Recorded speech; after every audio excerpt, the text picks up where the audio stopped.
New Orleans breathes in chords. Brass bands swell in the quarter, jazz smolders behind shuttered doors, and the streets themselves remember the rhythm of funeral marches.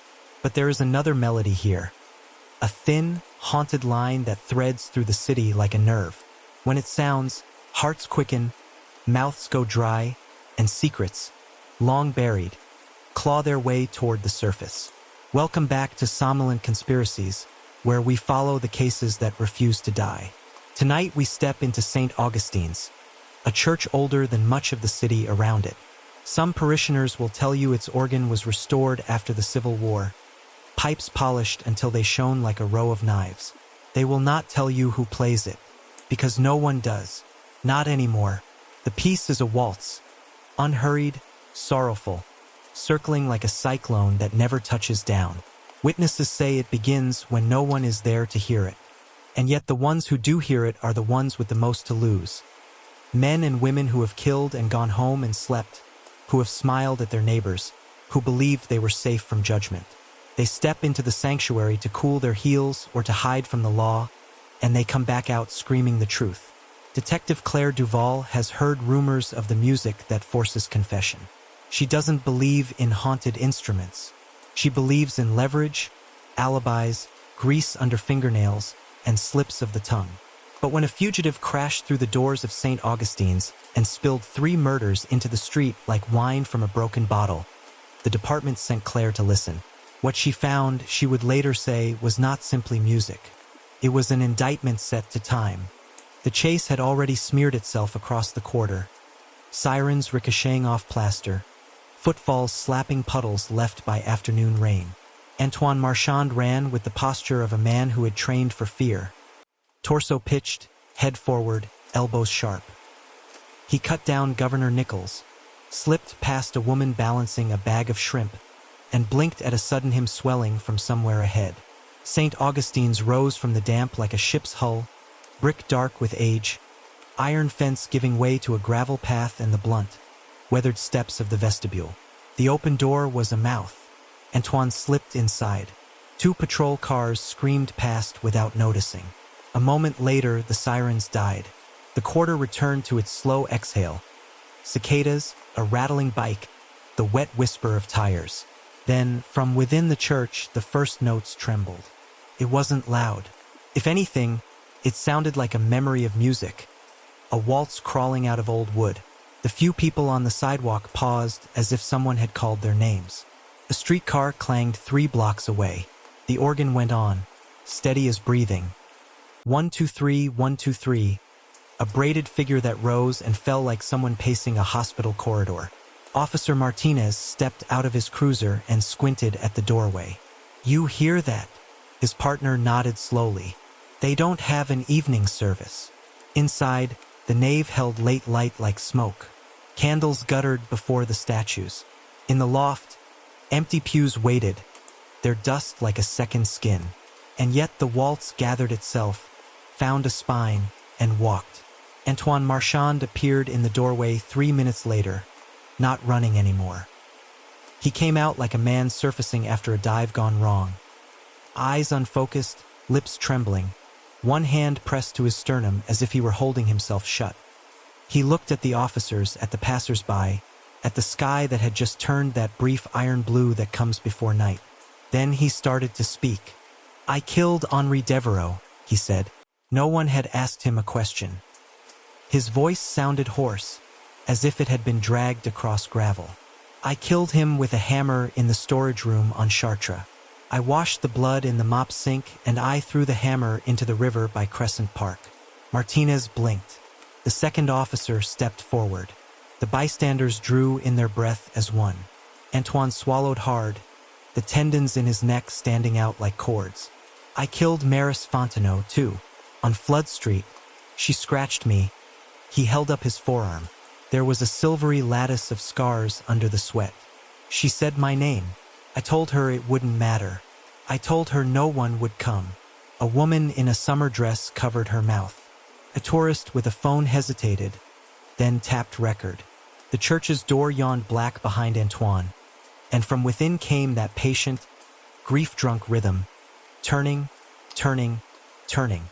"You're under arrest," Martinez said, but the words felt ceremonial. A line recited at a ritual already underway. Antoine nodded and kept talking. "There was a third," he said. The waltz surged, just a hair louder. The hair along Martinez's forearms rose. "Baptiste Noel by the canal," he begged. "I told him to pray louder." He prayed and Antoine's mouth twisted.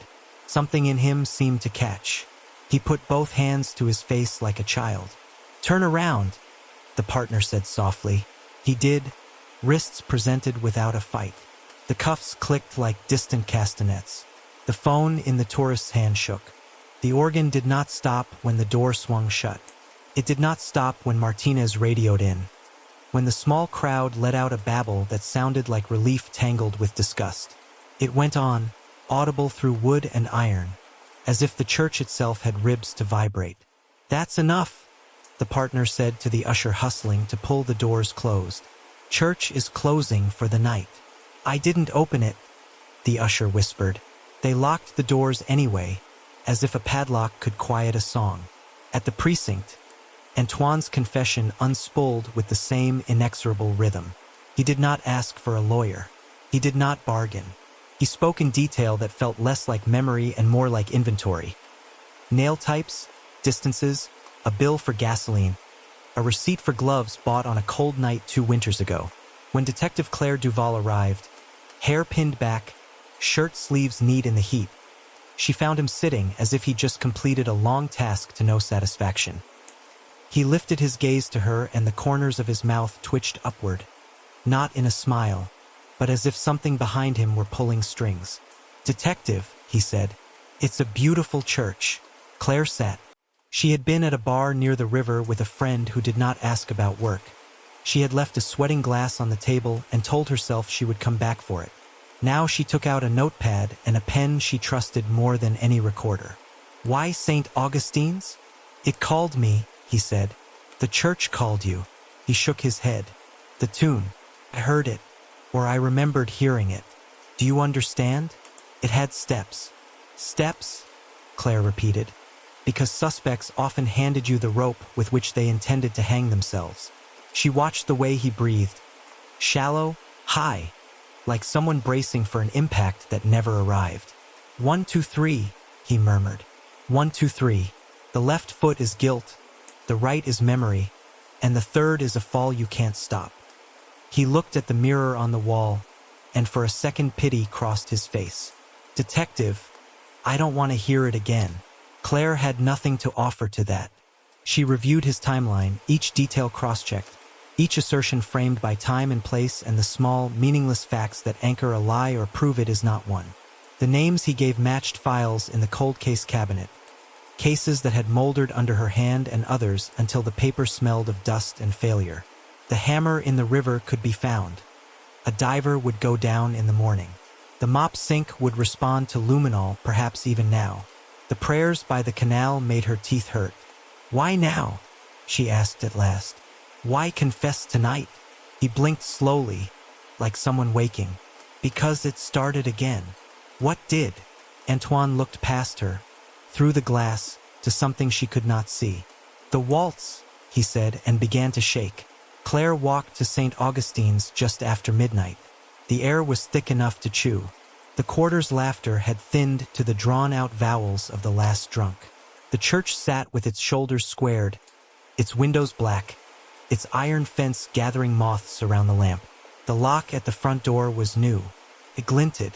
The usher had promised they would keep the place shut until morning, until Father Joseph could pray over it. Claire stood under the eaves, listening for a long time to nothing but her own pulse. And then a note arrived, single, hesitant, like a question slipped under a door. Another answered it.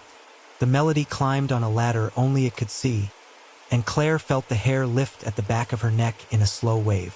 From somewhere beyond the door, the waltz turned and turned, counting to 3 as if 3 were the only number the world deserved. She pressed her palm lightly to the wood. It thrummed. Across the street, a woman carrying a bag of beignets looked up, and her face changed. She set the bag down on the curb as if her hands had remembered something before her mind did. "Don't," Claire said aloud, though the woman was too far away to hear. The woman took a step toward the church anyway, slow, entranced, as if following a dance she had learned in dreams. Claire took her hand off the door and stepped back, letting the night breathe again between her skin and the wood. The music did not fade. It understood distance no better than guilt does. She drew a breath that felt like a promise more than air. She would come back with authorization, with Father Joseph, with reasons to believe what she already knew. For now, she listened until the waltz reached a cadence that was not an ending but a pause, and then, mercifully, silence. The woman across the street blinked, picked up her bag as if waking from a faint, and hurried away. The church stood the same as before. Claire did not. Detective Claire Duval is formally assigned to investigate the phenomenon at St. Augustine's. By late afternoon the next day, heat climbed the walls of St. Augustine's like ivy. Detective Claire Duval stood at the gate and looked up at the brickwork darkened by centuries of weather and breath. The wrought iron fence wore a halo of gnats. A prayer ribbon had been tied to a post and bleached to a pale ghost of its old color.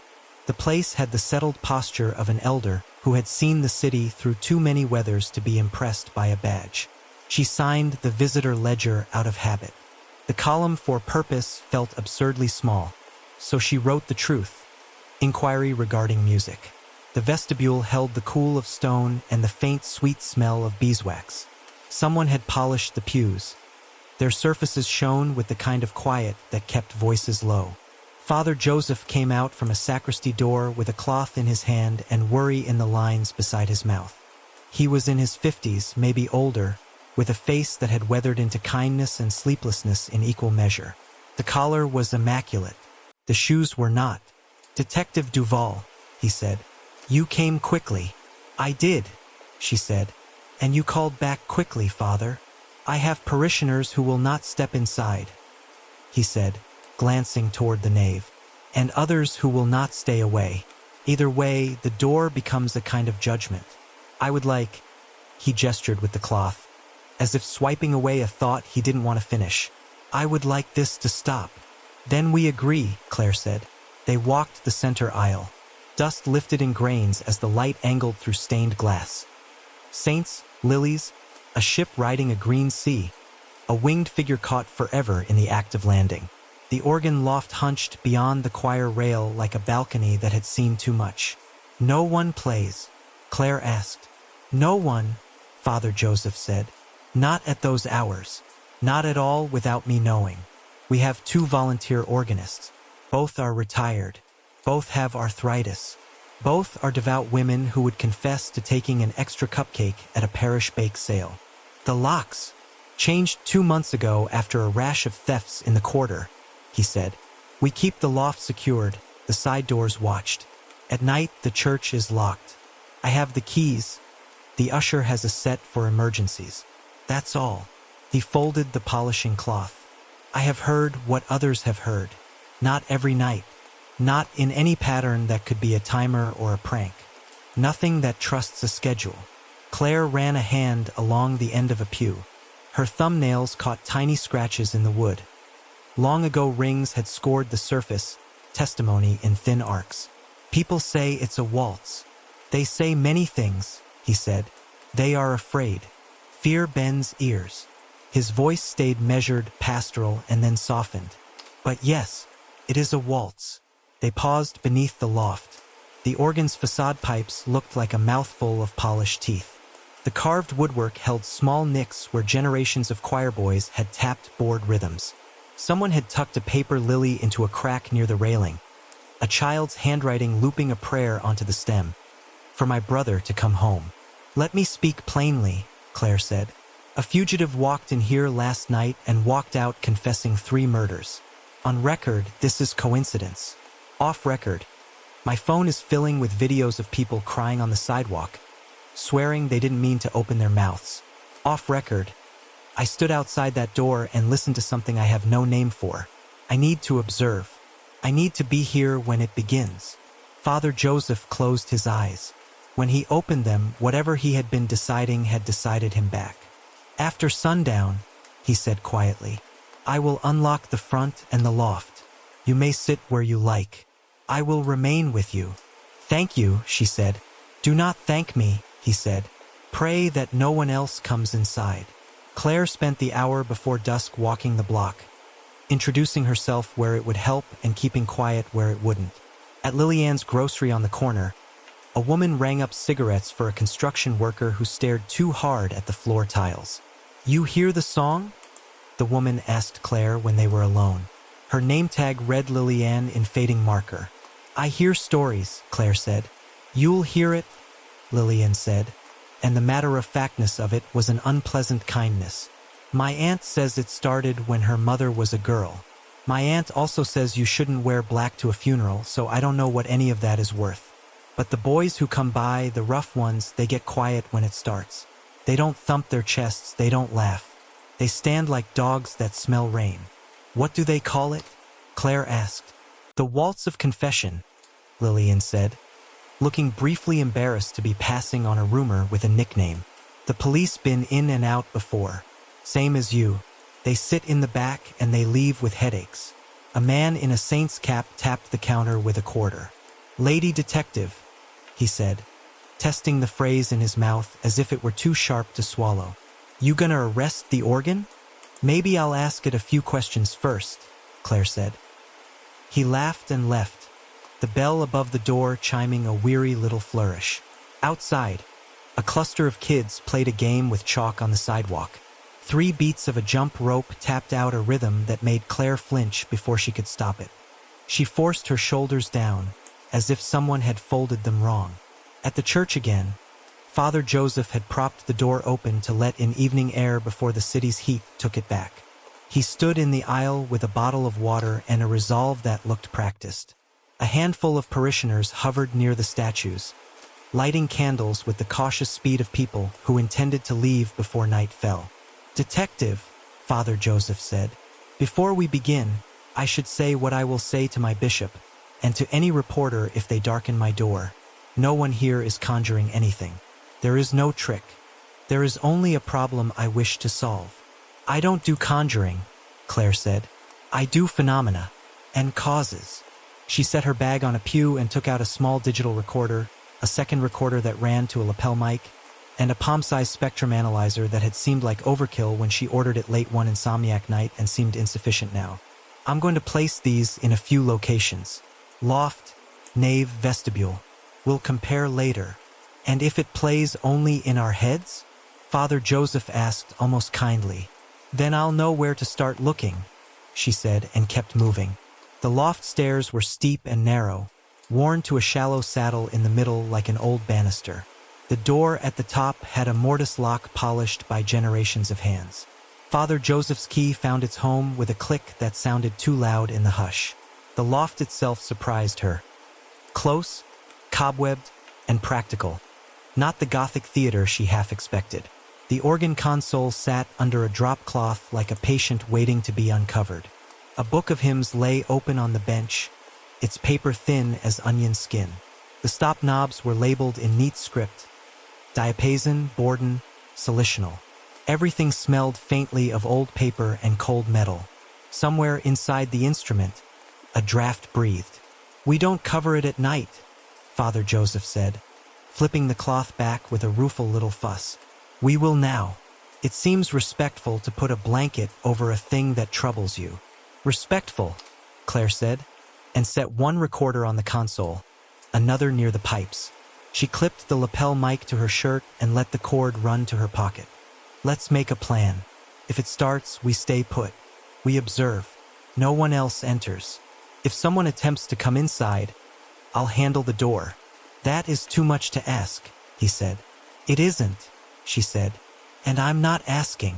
They went back down and chose places where they could both see the aisle and the door, where the lamplight didn't put their own reflections into the windows to startle them.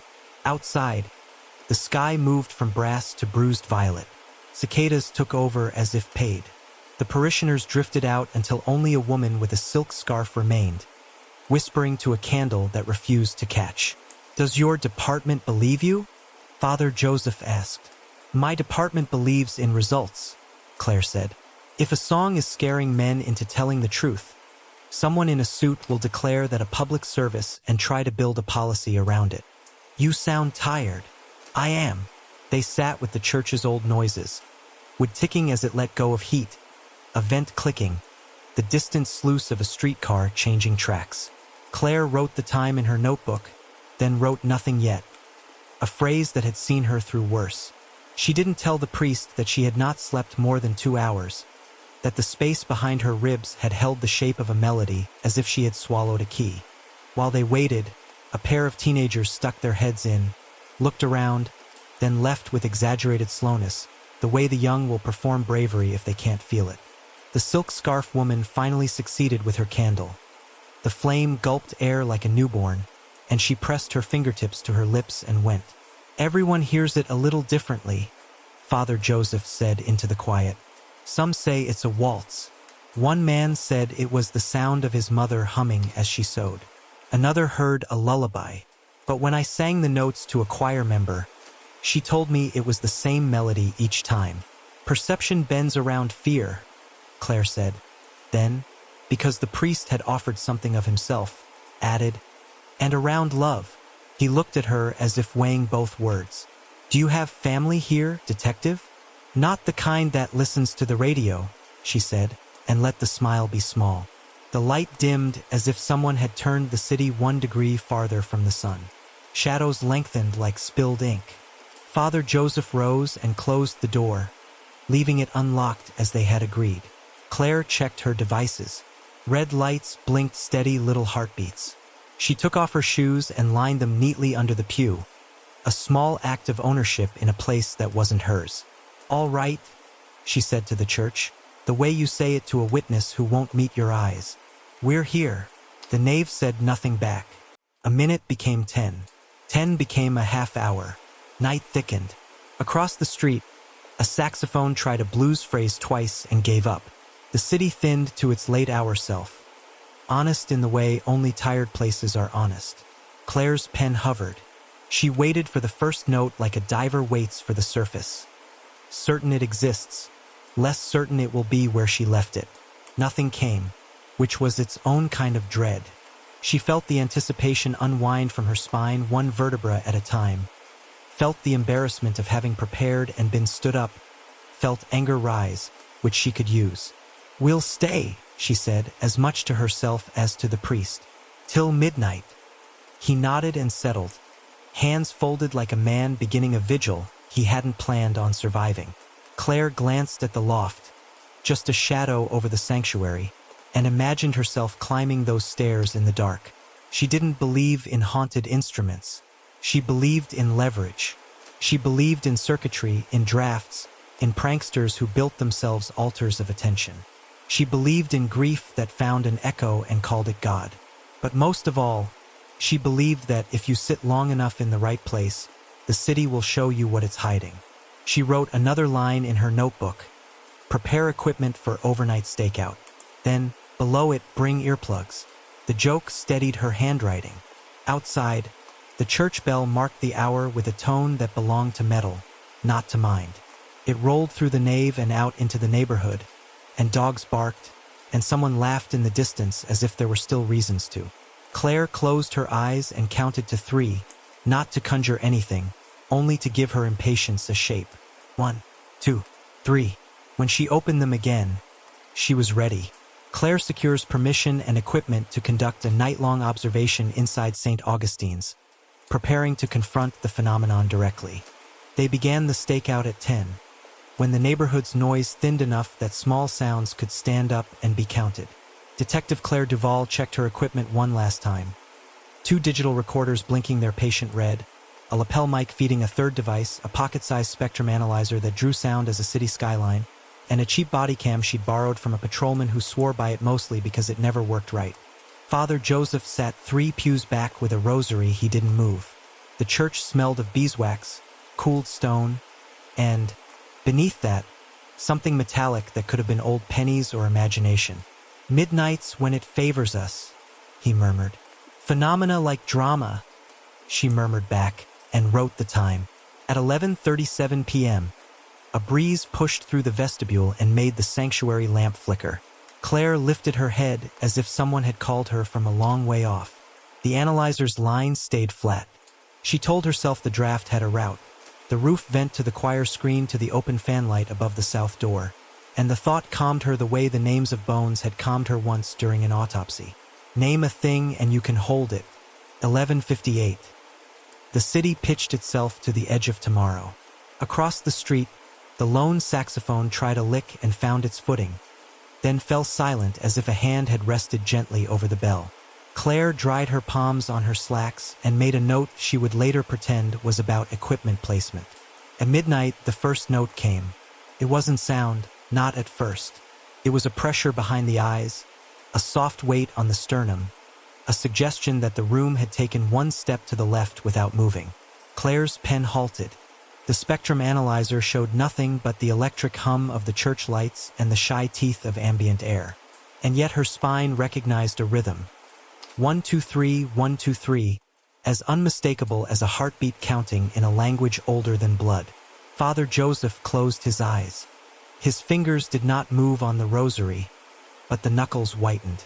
"It's starting," Claire said, and her voice was too loud. The word starting felt wrong. It implied beginnings and ends. This felt like a tide that had never stopped, only hidden itself under the skin of the world.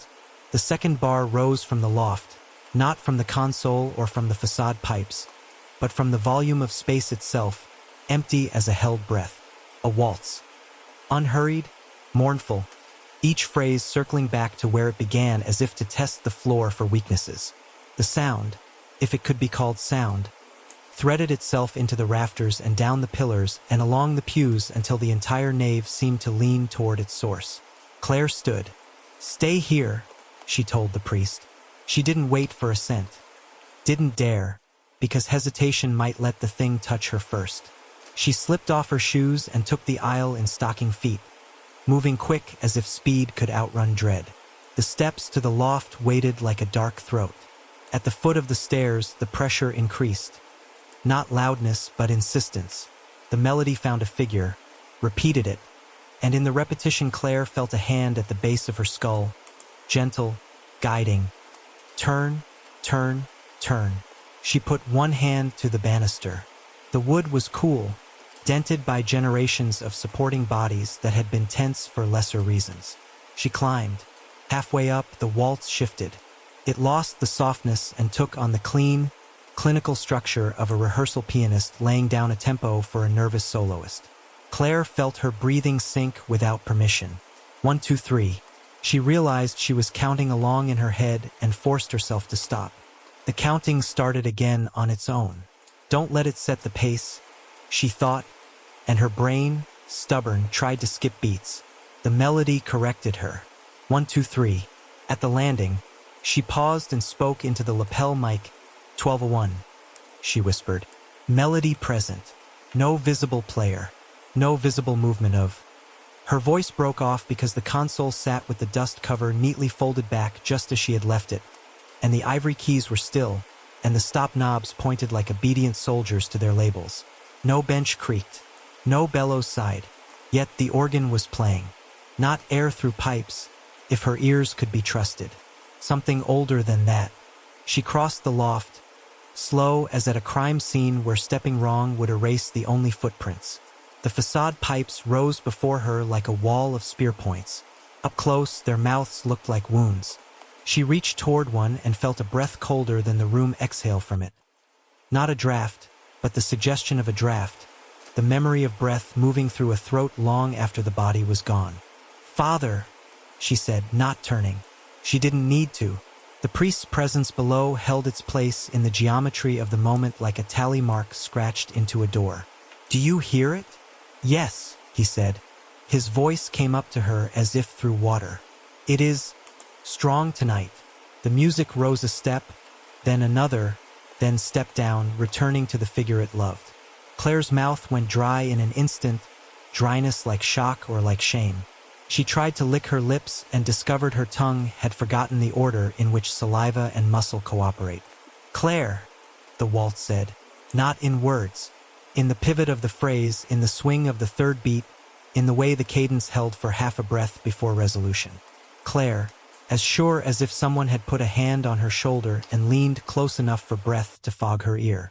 "You are a pattern," she told it, and the defiance steadied her. "And patterns can be named." The melody changed. It didn't become another tune. It became hers.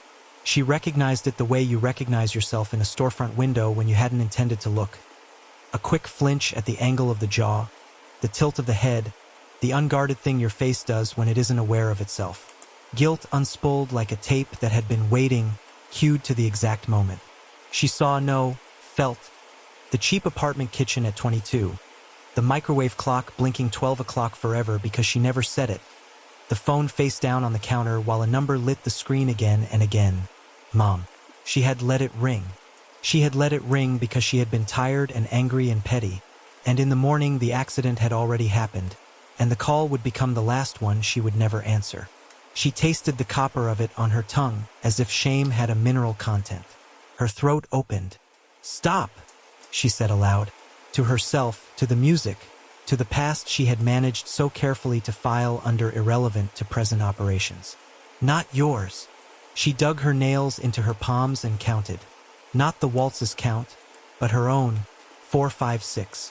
It was clumsy and wrong and human. Cut the rope the tune had thrown. The music pressed harder, not louder, but closer, as if it had stepped inside the circle she had drawn around herself. "Confess," the cadence urged. "Leave your mouth open and let truth fall out like coins." Claire reached for the recorder on the console. The levels were dead flat. She bent, pressed an ear close to the keys, and heard nothing but the faintest skitter of dust. She slipped an earplug into her left ear, then the right. The melody did not change. Earplugs changed nothing. The sound wasn't going in through her ears. It lived in the pressure space between skull and thought. She took out one earplug and forced a laugh that sounded like static. "You'll have to do better," she said, because antagonizing a phenomenon was, in this moment, the only way to remind herself she was not a passive instrument. The waltz obliged. It turned again, and this time the turn gathered everything it had learned of her in the last minute and arranged it with a pitiless musicality. The structure held like a courtroom, merciless and elegant. "Remember the case," it suggested without words, and a folder slid into view in the theater of her mind. A wrong address that became a wrong door that became a wrong man on the floor while the right man climbed out a back window. She felt the old rationalizations rise like silt and refused to breathe them in. She inhaled once, slow, and said in a whisper, "Not now." The pressure ebbed by a hair, as if the music had taken her measure and deferred the inevitable out of curiosity. The phrase repeated, then softened, settling back into the original grief-slow march of the waltz. Down in the nave, Father Joseph exhaled a sound that could have been a prayer or the end of one. Claire straightened. "You heard your name?" he called, tentative. "It aimed," she said, and the admission tasted like admitting a witness had gotten under her skin. "It missed." A shadow sat on the bench. She hadn't seen it a second before. It occupied the space as naturally as an organist would. Shoulders squared, head bowed, hands poised above the keys. It was not a person. It was the suggestion of one, as if light had learned anatomy from funerals. Bone showed through at the wrists where the sleeves should have been. The hands hovered over the silent ivory, and in that impossible stillness the waltz continued. Not from the keys, not from the pipes, but from whatever the shadow borrowed when it wanted air. Claire's breath narrowed to a thread. Visual anomal. She began into the mic, and the shadow canted its head, listening. The implied hands lowered toward the keyboard, stopped a fraction of an inch above it, and held. Claire felt the exact distance like a temperature. "Show me," she said, because she was still a detective and this was still an instrument, haunted or not. "If you can make sound, make sound." The shadow's hands pressed. Nothing moved. The keys didn't sync. The stop knobs didn't shift. But the melody brightened, as if a veil had been lifted from a single register. Claire's analyzer remained stubbornly flat. She felt a laugh again, this time not bravado but disbelief at the way reality refused to be recorded. "You don't exist," she said softly to the figure that had not existed a moment ago. The figure tilted its head the other way, as if to say that existence was a parlor trick and not the point. A smell rose. Candle wax singed to bitterness, iron left in rain, blood washed from stone 1,000 times and still present in the pores. The air thickened until each inhale took work. Claire backed one step, then another, keeping the shadow in her peripheral vision where sometimes the world kept its honest edges. "Detective!" Father Joseph's voice from below was thin and frightened. "What do you see?" "Nothing you need to," she said, which was not a lie. The waltz reached its cadence. Not resolution, never that, but the place where a dancer's hand pauses over another's before the next turn. In the small mercy of the held note, Claire slid her palm over the recorder and hit stop. She started it again fresh, a habit born of ruined tapes. Then she did the riskiest thing she could think of. She turned her back on the bench. She walked to the rail and looked down into the nave. The sanctuary lamp burned steadily again. The priest had stood. His face was tipped up, his eyes wet as if the light hurt. She lifted a hand, palm out, the universal sign for "I'm here." He nodded. The nod said, "I am too." When she turned back, the shadow was gone. It hadn't left. It had simply ceased to be true. The music did not stop. It turned and turned and turned, and in turning made the church into a wheel around which the city could not help but revolve. Claire descended the stairs on legs she trusted by profession, not by feeling. At the bottom, she let herself breathe out something that wasn't quite relief. Father Joseph's rosary had left faint pressing marks in his palm. He looked at her as if she could tell him whether his God had just arrived or refused to. "Later," she said. He nodded as if later were a sacristy where they could put these things down and hang them on hooks. At 12:19, the waltz thinned, as if the player, whatever player meant, had lifted its hands without finishing the phrase. Silence fell in a way sound rarely manages, holy with no echo. The lights hummed back into notice. The nave was simply wood and stone and air again. Claire felt the absence like stepping off a moving walkway onto stationary floor. A stumble invisible to anyone watching. She gathered the devices and, on impulse, played a snippet from the loft recorder right there in the aisle. White noise. No melody. The analyzer history showed a blank stretch where a skyline should have been. Father Joseph made a soft sound. "It wasn't only in my head," he said. "No," she said. She could still feel the rhythm in her bones like a bruise. "It was in your head, too." They listened again to the nothing.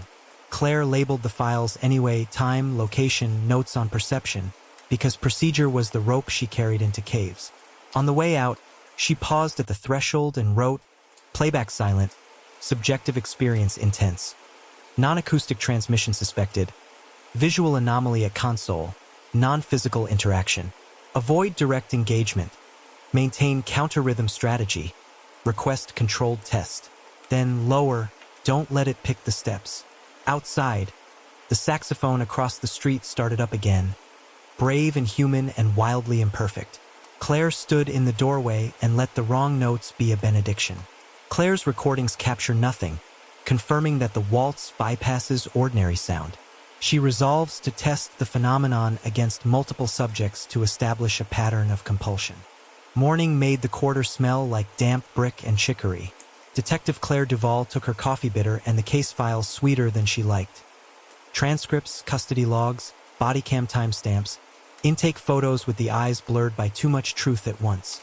She spread them across the long table in an unused briefing room and tried to listen for a rhythm that wasn't music.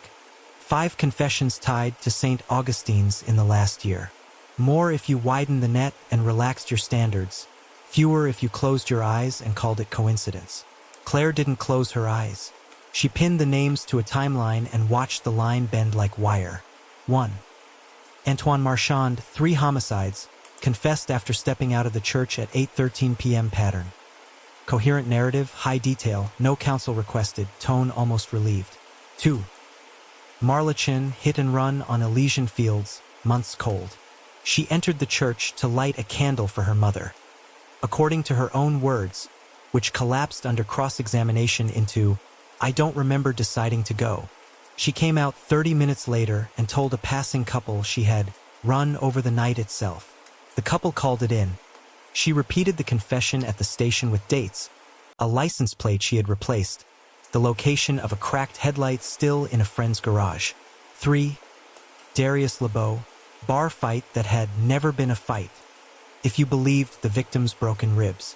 Darius claimed self-defense until the night he walked into St. Augustine's and came out naming the angle of the bottle, the words he'd said, the deliberate second swing. 4.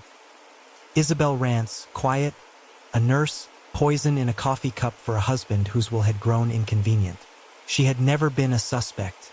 She wandered in on a Tuesday afternoon, because the heat was making me see mirages, then walked out into the shade and told a group of tourists the brand of the rat poison.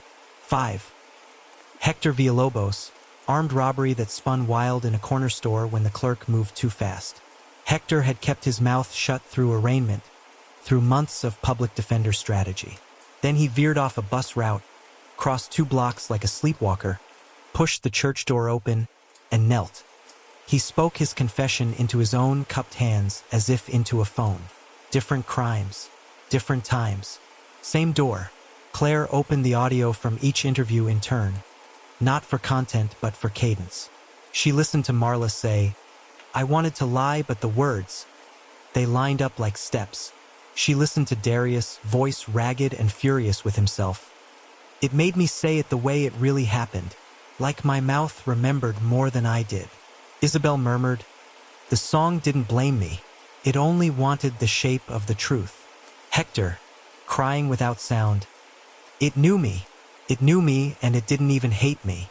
She played a section twice. In the space between Hector's sentences, the microphone caught a weird stillness. No HVAC, no chair creak, as if the room itself were holding its breath. She noted it and moved on.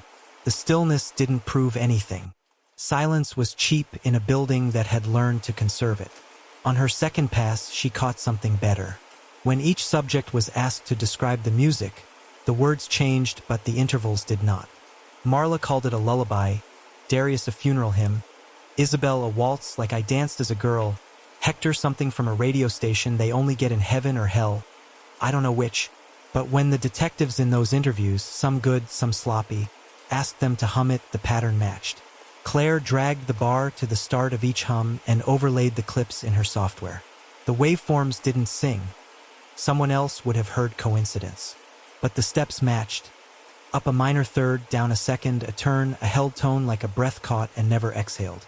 The lullaby, the requiem, the waltz, all the same bones. She wrote in neat block letters. Same melody, different masks. Beside the files, she stacked mundane logs. Door locks changed on May 12th. Janitorial services on Thursdays. Father Joseph's ledger of mass intentions and candle donations. It surprised her, a little, that the priest had let her photograph the ledger. His hands had hovered over the book as if over a sleeping animal, then yielded. In it she found dates that hummed.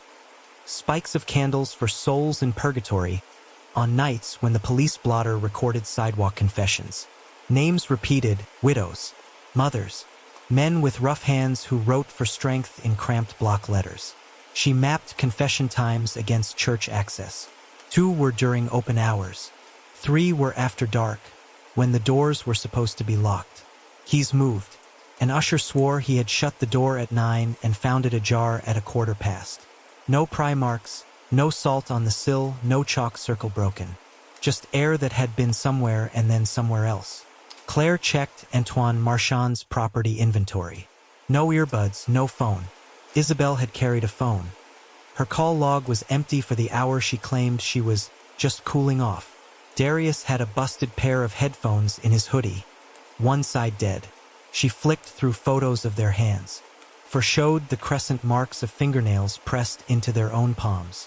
She flexed her own hand, saw last night's half-moons pale and tender in her flesh, closed her fingers again.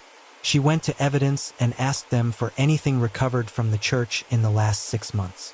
A metal box of lost and found yielded a girl's barrette, 3 rosaries, a business card from a jazz club that had closed years ago, and a glove with the fingers turned the wrong way. None of it mattered, and she wanted it to. She put it all back. By noon, she had watched Hector blink at the mirrored interview glass and whisper, "It knows me," 9 times. By 1, she had printed stills of the church door from the traffic camera across the street. Grainy, unhelpful, emotion blur at unhelpful moments. She found Isabel in one, head bare, shoulders tense, stepping into the church with the posture of someone who had gone in to get out of the sun and found a storm. The pattern held even where human error tried to blur it. The prelude of drifting toward the door without remembering the decision, the interior pause from 15 to 40 minutes, never shorter, and the exit into air that seemed to blow the truth off their tongues. The confessions themselves shared other traits. Unbargained, excessively detailed, the tone of someone who had been permitted to stop clenching. One continuity chilled her. After the first burst, each subject would go quiet and listen as if to a new verse. Then, softly, they would add a detail they had not forgotten so much as buried in a shallow grave. The second detail always hurt more. She called Dr. Serengwin, the department psychologist who took Cole's games of chicken with too much coffee and not enough sleep and still, somehow, liked Claire. "You're calling about your haunted jukebox," Sarah said, dry. "And you want me to either bless your delusion or explain how 10 grown adults can hear a song that has never made a microphone twitch." 5, not 10, Claire said. "And microphones did twitch. Once. My heart did too." Sarah sighed. "That's almost what I meant. Claire, are they suggestible? Do they want to be caught?" "They don't want the church," Claire said. She looked at Hector's face in the still and thought sleepwalker, not pilgrim. "They want to keep walking past. They don't. They stop. They go in. And afterward, they're emptied out. Not penitent. Not exactly." She rubbed the back of her neck, relieved, as if something has taken the weight off their tongue. "Hypnosis without induction? Mass hysteria with an address." Sarah's voice sharpened. "Did it try you again?" "Last night," Claire said, because in this room with its fluorescent ugliness, she could call it last night and not the midnight that unzipped me. I pushed back. Sarah was silent a beat. "Don't go alone." "I wasn't," Claire said. "I won't." After the call, she took a walk, though she told herself she was going to Lillian's grocery for ice. Outside, the sun hammered the street into a mirage. Inside, the little bell did its tired jig. Lillian slid a bag of ice across the counter and nodded at the stack of files under Claire's arm. "You figure it out yet?" Lillian asked. "It's a pattern that pretends it's a miracle," Claire said. "Or a miracle that pretends it's a pattern. Same singer, different songs," Lillian said, as if continuing a conversation they hadn't started. "My little cousins, they argue it's old radio waves bouncing off the river. My aunt says it's the dead. Father Joseph says it's a test." She shrugged. "I say if it gets the killers to talk, maybe don't look it in the eye." Claire smiled without humor. "That isn't really my job." Back at the station, she pulled Antoine's intake clothes, bagged, tagged, odor of sweat and failing deodorant, and found a smear of wax on the cuff of his sleeve, faint and gritty with dust. Candle wax? The lab could tell her if it matched the beeswax used in St. Augustine's. Or it could tell her nothing, which was its way of answering most questions. At 3, she ran the numbers one more time because sometimes the answer lay in the arithmetic. 3 confessions occurred close to midnight, 1 just after noon, 1 at dusk. None during Massachusetts. None when the choir rehearsed. Father Joseph had circled 3 dates in his private calendar that matched the post-midnight events. Anniversaries of parish deaths. On those nights, the waltz, he had admitted in a small voice, was more itself. Claire remembered the shadow in the loft and decided she would not write shadow in her notes. She wrote instead, "Visual artifact at console. Attention responsive. Non-physical interaction with keys." The lie was gentle and did not protect her. She took the elevator to records and asked for anything predating the last decade that mentioned St. Augustine's and confessions.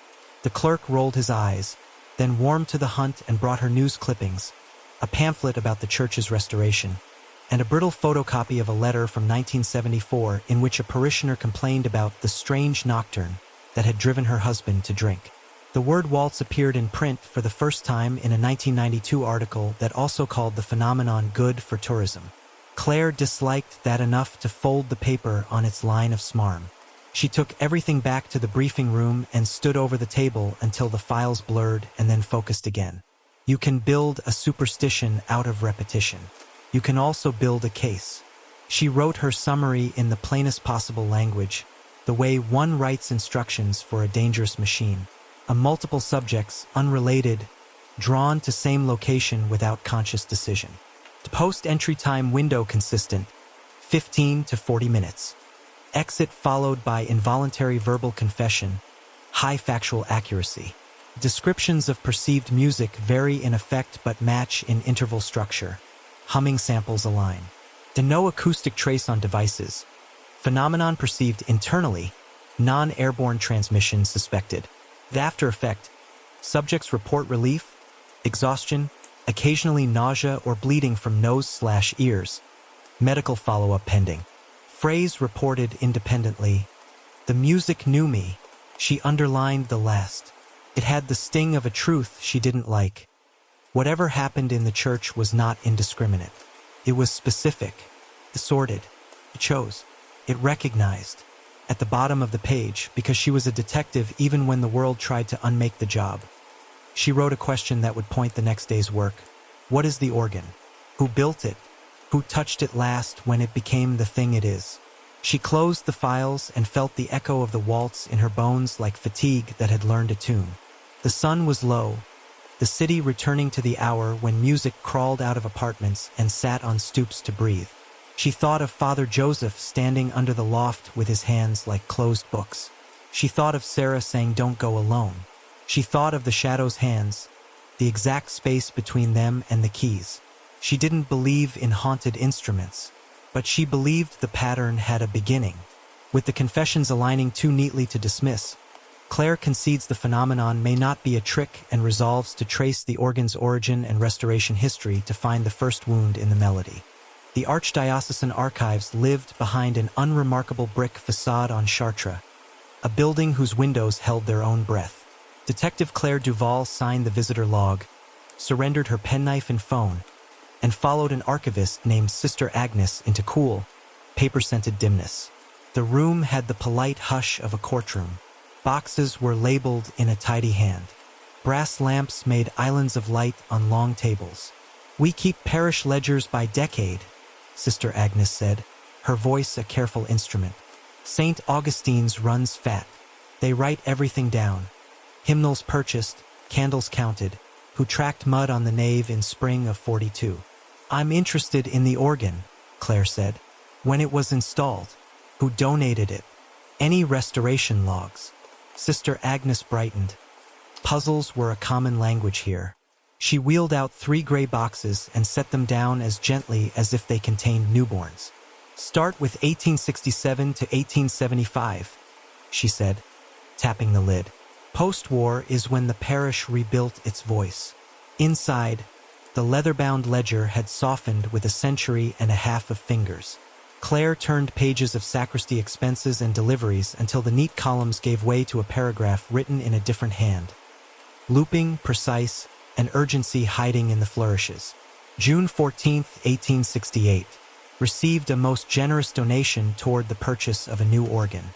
Mrs. Evangeline Rainier, née Moreau, widow of the late Jean-Paul Rainier, murdered under scandalous circumstances last winter, requests the instrument be dedicated to truth, that it may be sounded when men are silent. Claire copied the entry in her notebook, underlining the name. Rainier. The surname stuck like a burr.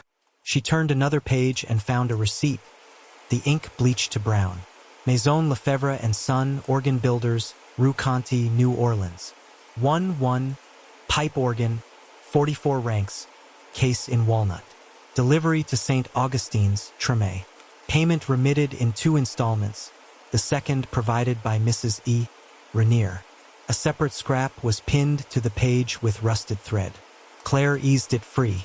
A brass plate fell into her palm, small as a matchbox cover, greened at the edges. Soli Deo Veritas. Someone had pried it from a mount. The back showed screw scars. "We removed that in the 70s during electrical retrofits," Sister Agnes said, peering over Claire's shoulder with a guilty fondness. Father Anselm wanted less brass and more clean lines. He put it in the ledger so it wouldn't walk. Soli Deo Veritas, Claire said. Truth to God alone. Or only God is truth, Sister Agnes offered. Latin behaves like river water. Same course, different currents. Claire jotted both glosses. Do you have correspondence from Mrs. Rainier?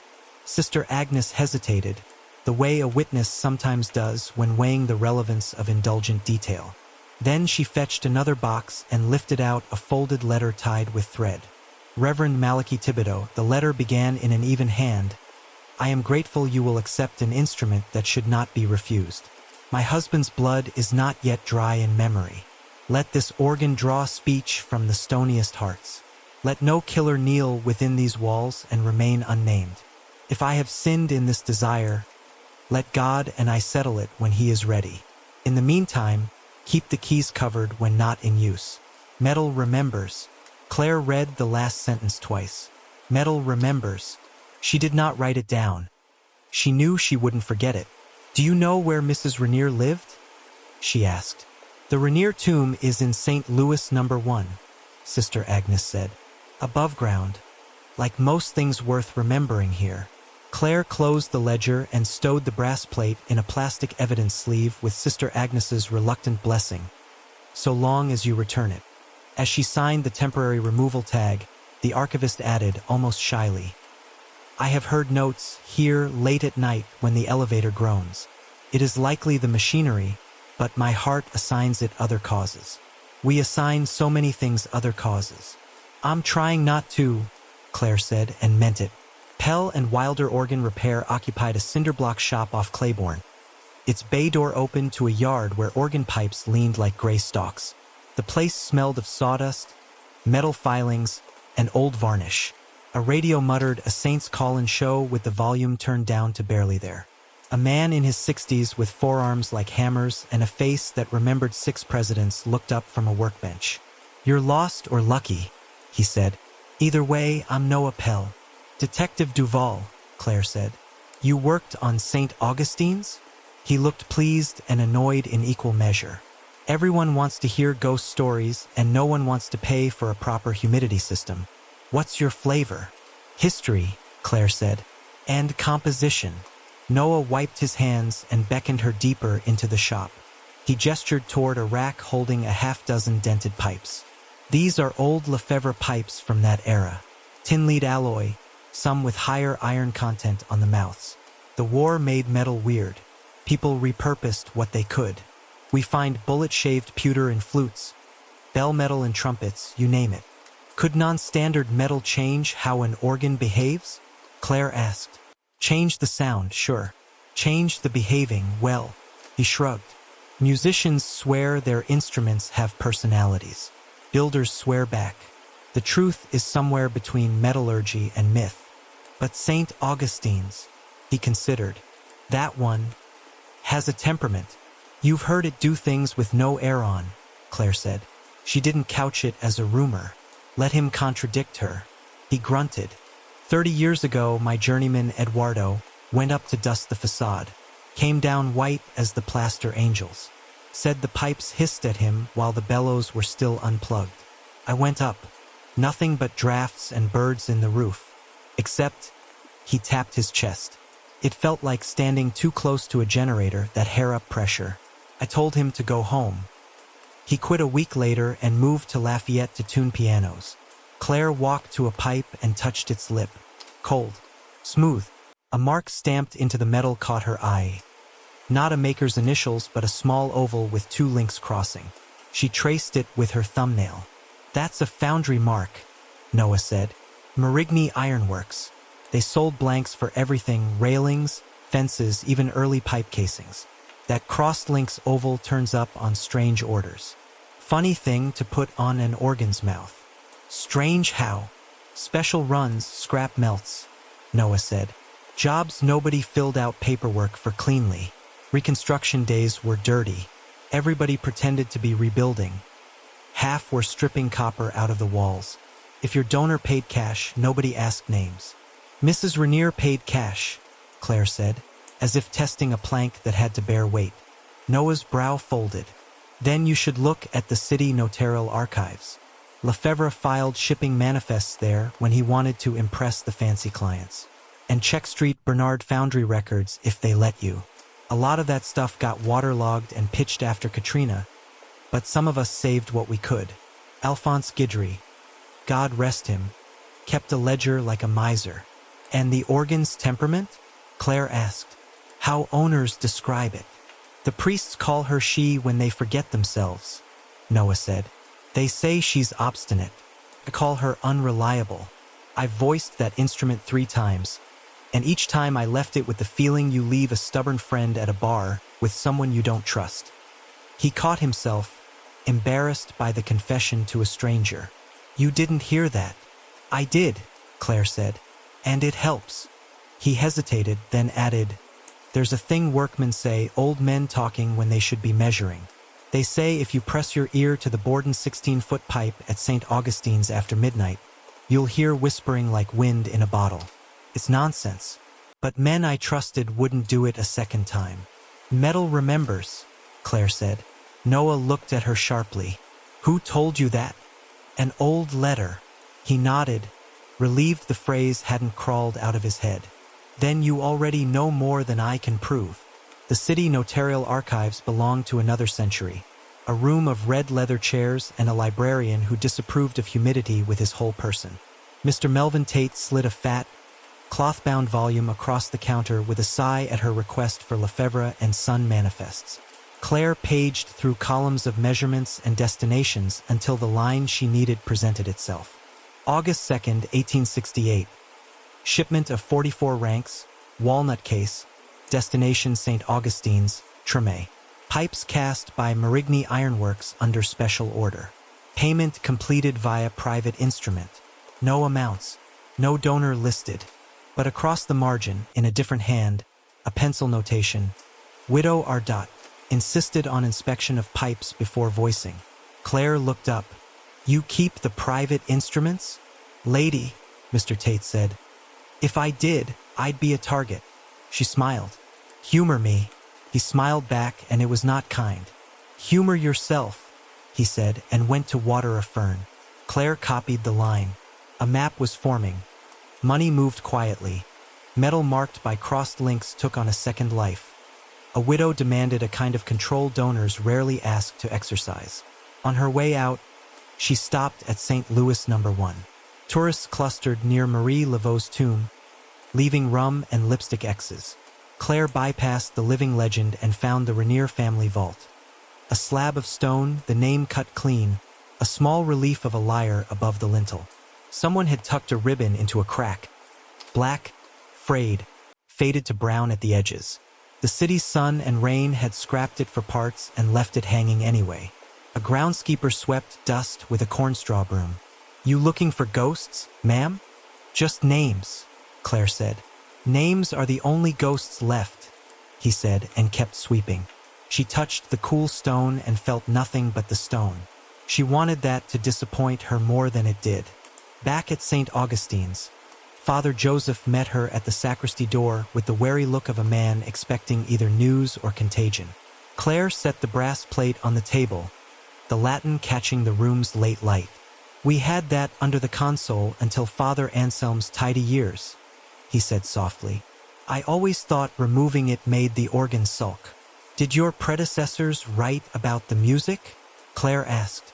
Father Anselm wrote about accounting, Joseph said, and then, after a pause, produced a thinner notebook from a drawer. But Father Duarte kept a private journal. Came to me with his books when he died. He would not have wanted it read. I have read it anyway. Forgive me. Claire opened to a page marked by a ribbon that looked cut from a funeral program. October 3rd, 1966. The notes again. Not in the air, but in the mind's room. An old man sat in the back and wept into his pocket handkerchief and would not say why. I do not think this is the devil. The devil is prouder than this. This is what? A discipline? A scour? Lord, teach me to be a physician and not a hunter. A later entry, May 12, 1978. Workmen up in the loft. One came down with a nosebleed, laughing and ashamed. The pipes talk, he said. I told him pipes do no such thing. He said, these do. And another, January 2nd, 1995. There is a feeling like a weight on the nave when the air grows wet. The organ behaves itself during Massachusetts. After midnight it has ideas. Father Joseph folded the book shut, an apology in the motion. Decades, he said. Longer, I think. I have heard it only a handful of times with my heart in my mouth. I have stopped counseling people to ignore it. They cannot. And those who need to hear it will hear it even if I lock every door and put the key in the river. Claire thought of the paper Lily tucked into the loft rail. For my brother to come home. She thought of Evangeline Rainier writing at a lit desk with the window open to a city rebuilding itself with whatever scrap it could steal from the dead past. Metal remembers. She thought of the crossed links foundry mark and the journeyman who would not press his ear to the Borden pipe twice. What is it? Father Joseph asked, and the helplessness in the question made him sound young. A machine, Claire said. A story. An altar. Maybe all three. She picked up the brass plate. Whatever it is, it had a beginning made by hands. I'm going to find whose. How? He asked. Builder to foundry. Foundry to buyer. Buyer to widow. Widow to grave. She said. I'll follow the paper until it runs out. Then I'll follow the rumors. He nodded, comforted by verbs. Tonight? He asked. Not tonight, Claire said. She felt the bruise of the waltz under her ribs like a held breath and didn't trust herself to go back up those stairs yet. Tomorrow, the St. Bernard Foundry records, if they'll let me in.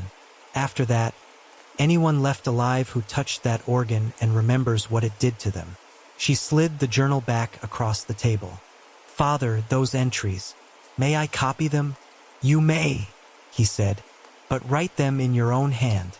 Pens know us. Claire smiled despite herself and took out her notebook. On the way out, she paused beneath the loft. The afternoon light lifted dust in delicate columns. The facade pipes kept their counsel. She wanted to press her ear to the Borden and didn't. Not in daylight, not in company, not when she had names to chase. At the door, she wrote one more line under her list of leads. If metal remembers, memory can be traced. Then lower for herself alone. Find the first note it ever played. With the donor and builder named and the foundry mark identified, Claire commits to tracing the organ's chain of hands, builder, foundry, buyer, widow, through city records and survivors who worked on it, convinced the beginning will name the thing the waltz has become. They staged the test the way you stage a dangerous magic trick. Lots of witnesses, lots of fail-safes, nothing up any sleeves. Detective Claire Duval signed the department's consent forms until her wrist ached. Dr. Saringwin insisted on clinical language. Participants will be exposed to a musical stimulus of uncertain origin. They may terminate participation at any time. Claire recruited the participants through a public defender who owed her 3 favors and a pastor who owed her none. Quentin Broussard, vandalism and trespass. Maya Dupre, shoplifting. Leo Park, low-level boosting. Rico LaSalle, hand-to-hand on the corner. Petty crimes, petty records, nothing that would send anyone away for life. All 4 agreed with the bravado of people who didn't believe in the things that made them nervous. They met at St. Augustine's just before dusk. Father Joseph hovered with a sheaf of his own paper. Prayers, written in tidy lines like he hoped legibility might tame God. Sarah had hauled in a rubber bin full of gear, finger pulse oximeters, blood pressure cuffs, an old-fashioned stethoscope because some part of her didn't trust electronics either.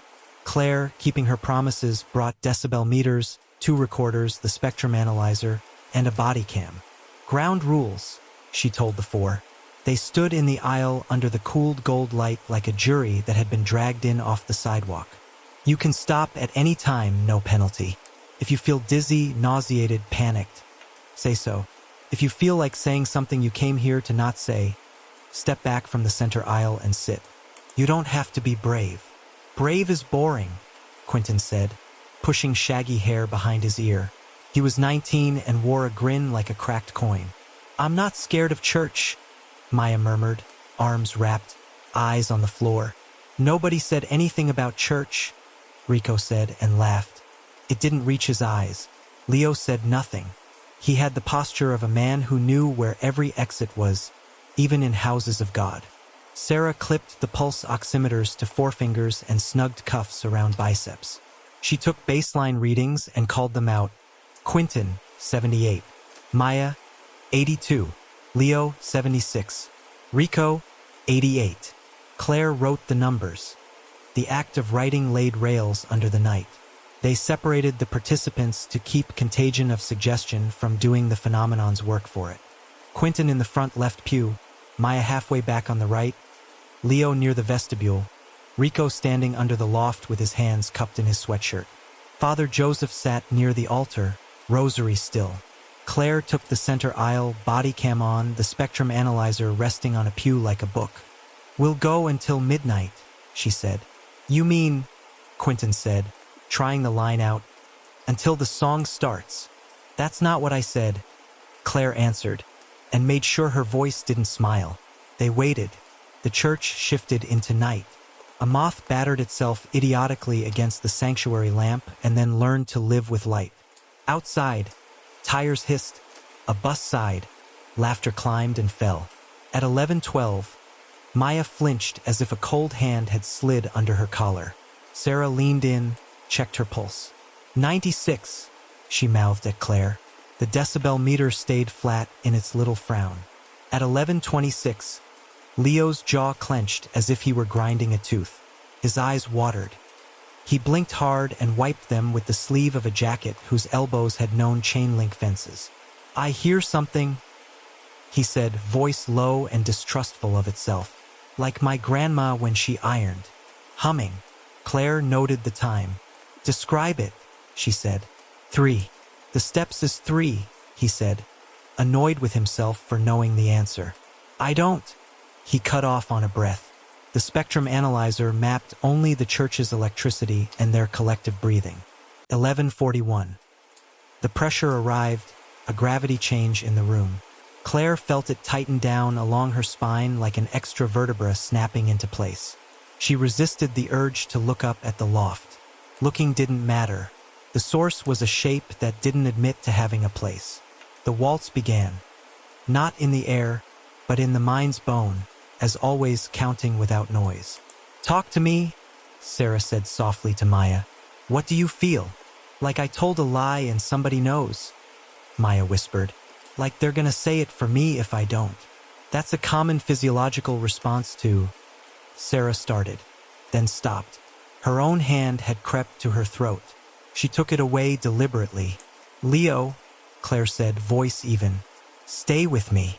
It knows my name," he said, and his face didn't show panic so much as exhausted recognition. His pulse reading jumped to 112. "Rico," Claire called, and Rico laughed again, too fast, too bright. "This is stupid," he said. "It's stupid and he blinked. His nasal voice blurred.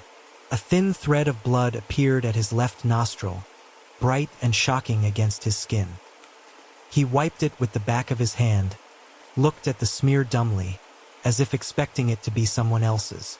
"It's stupid," he said again, but softer, and the word meant help. The waltz stepped closer. Claire felt it hesitate at the edge of her, the way it had in the loft, tasting for where she was weakest. She counted 4, 5, 6 under her breath. An ugly, stubborn beat that made no music and saved her life.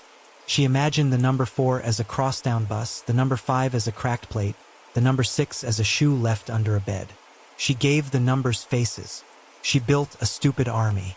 "Describe it," she told the room, because language builds railings around pits. "Don't give it anything but verbs. What is it doing?" "Turning," Quentin blurted, the grin gone. "It's turning like when you're a kid and you spin and then you stop and everything keeps moving. I can't stop it." "Keep your eyes here," Claire said, stepping in front of him so he had a point to hold. "Breathe in. Don't count with it. Count with me." She made him say 4, 5, 6 and hated the childishness of it until she saw his throat take the rhythm on and his hands stop shaking. A sound that wasn't a sound rose like pressure in a cabin. Maya's eyes went wide. She spoke in a rush, as if a door had swung inward on her and she had to squeeze the words through before it shut. I took cash from my aunt's cane jar, she said, not looking at anyone. $20, and I told her I hadn't. I let my cousin take the blame. He got hit for that. I let him. Her voice broke and she clapped her hands over her mouth, as if she could stuff the rest back in. It's okay, Sarah said uselessly, until she made herself add something that was not useless. You don't have to say anything else. You already can stop. Leo's lips moved without sound. His gaze had turned inward, fixed on a scene only he could see. I threw a brick through my dad's back window, he said finally, quiet as the end of a song, and hid the knife. He thought he was going crazy. I didn't. He hunched as if a belt were coming. Enough, Claire said. Sit, breathe, drink water. Sarah got the paper cups and made them drink, made them do the stupid human things that bodies require. Rico blinked blood out of his left eye as the thread from his nostril thinned and then brightened again. He swallowed and said it like a man pushing his head underwater. I hit a lady with a bottle behind the club. I didn't know her. She called me out my name. I hit her and I watched her fall and I walked. That was me. The waltz wanted more. You could feel its appetite. It leaned right into him. Claire saw his weight go forward by an inch, as if someone had tugged his hoodie. Rico, she said low. Step back, away from the center line. Rico. He didn't. He smiled the way a cornered animal gingerly bares teeth. Apology mixed with the threat of having none left. Blood trickled from his right ear now, not the left. A red comma against the rim. Sarah's face went white under the lamplight. Hold him, Sarah said, practical snapping on like a switch. Claire and Father Joseph moved in tandem. Poor choreography, better intention. They guided Rico to a pew. His body went graceless and heavy the way men go heavy when they faint. He sagged, blinked furiously, and then his mouth found a rhythm not his own. Forgive me, he said, not to the room, not to them, not Claire thought to God, to the song. Forgive me, forgive me, forgive me. Pressure's at 160, Sarah said. Cuff already around his arm, fingers at his wrist. Pulse 130. She squeezed the bridge of Rico's nose to staunch the blood, dabbed his ear with gauze from her kit. No rupture I can see, no perforation. This makes no sense. It makes the same sense everything else makes, Claire said. She could feel the waltz put its shoulder to her again, trying to turn her inward. It got a finger under an old scab and almost lifted it. 9 years old, parish basement. A hand you shouldn't have trusted handing you a coin from the poor box and asking for a secret in return. Her throat opened on the first syllable of a name she had not said in 20 years. She bit the inside of her cheek harder than the situation required. The taste of iron, hers, not the organs, snapped her back. 456, she told herself, absurd and human and sovereign. Detective, Father Joseph said, not in warning but in recognition. His rosary clicked once, then stilled. He began a prayer in Latin that didn't ask anything, only begged clarity to be permitted. The decibel meters continued to scowl at silence. The analyzer traced nothing but the rectangular hum of the lights. Claire checked the body cam's timestamp because clocks were the only thing that refused to lie tonight. Quinton, she said, sensing the room tilt. Don't listen. Name the things you can see. Wood, he said, too loud. Candle. Your shoes, actually your socks. Sorry. A painting of an angel looks mad about it. Good, she said. Keep going. I took the keys from my stepdad's truck and scratched the door, he blurted, then gasped, furious with himself. Damn it. Not a sin you go to prison for, Claire said briskly, and watched shame break and weep like the first part of relief. The waltz's insistence crested and hung there, a wave deciding how much to take down and how much to leave standing. Then, as if the point had been made, it began to ebb. Not mercy, Claire did not grant it that, but a cessation that could be tactical. The pressure lifted off her sternum. The air got light again with how ordinary it was. Rico sagged fully asleep, the way the guilty sleep when they are permitted to stop performing their own innocence. Sarah took vitals again with the careful boredom of procedure. Back to 90, she said of Quentin. 89, for Maya. 82, for Leo. Rico's pulse ran a stubborn 108. His ear stopped bleeding. The gauze she peeled away was only pink. Playback, Claire said, and made herself do the stupid thing that had already failed. The recorders gave her room tone, a hiss she could have bought preloaded. The analyzer's history offered nothing but the sawtooth of the lights. She hit the body cam. Her own low voice, the participants' words, Sarah's clipped reports, Father Joseph's prayer, but no music. Sarah squeezed her eyes shut. Impossible, she said softly into the quiet. I heard it. I felt it. There's no acoustic feed. No subsonic wobble riding the ventilation. No. She cut herself off before scientific could harden into supernatural. There is no sound, she said, furious at the facts. And yet there is. We're not microphones, Claire said. It wasn't comfort. It was a diagnosis. Father Joseph looked at the pew where Rico slept. He said, "Forgive me to the wrong thing," the priest murmured. That's what frightens me. Not that he confessed. That he asked absolution of a melody. We'll keep absolutions and melodies separate if we can, Claire said. She made the 4 sign the exit lines on the forms with hands that trembled or didn't. Quentin stared at his signature like it belonged to someone braver. Maya touched her cousin's number in her contacts, then didn't call. Leo asked if anyone had napkins. Rico, waking, laughed without humor at the blood on his knuckles, said, I guess I owed somebody, and refused medical transport, which Sarah grumbled about and then allowed after a lecture. When they were gone, Claire stood under the loft and forced herself to look up. Nothing waited there but wood and shadow and the memory of a shadow. The brass plate in her pocket felt heavy as a verdict. Sarah packed slowly, as if speed might rattle the conclusions. You can't do that again, she said without looking up. You can't bring people in here and watch them bleed. You can't let it do your job for you. It isn't doing my job, Claire said. It's doing something else. I need to know what. Sarah shut the bin and sat on it like a cheap stool. I have never told you not to do something, she said. I'm telling you now. Don't stand in its path again without a net. Next time it will take what it tried to take.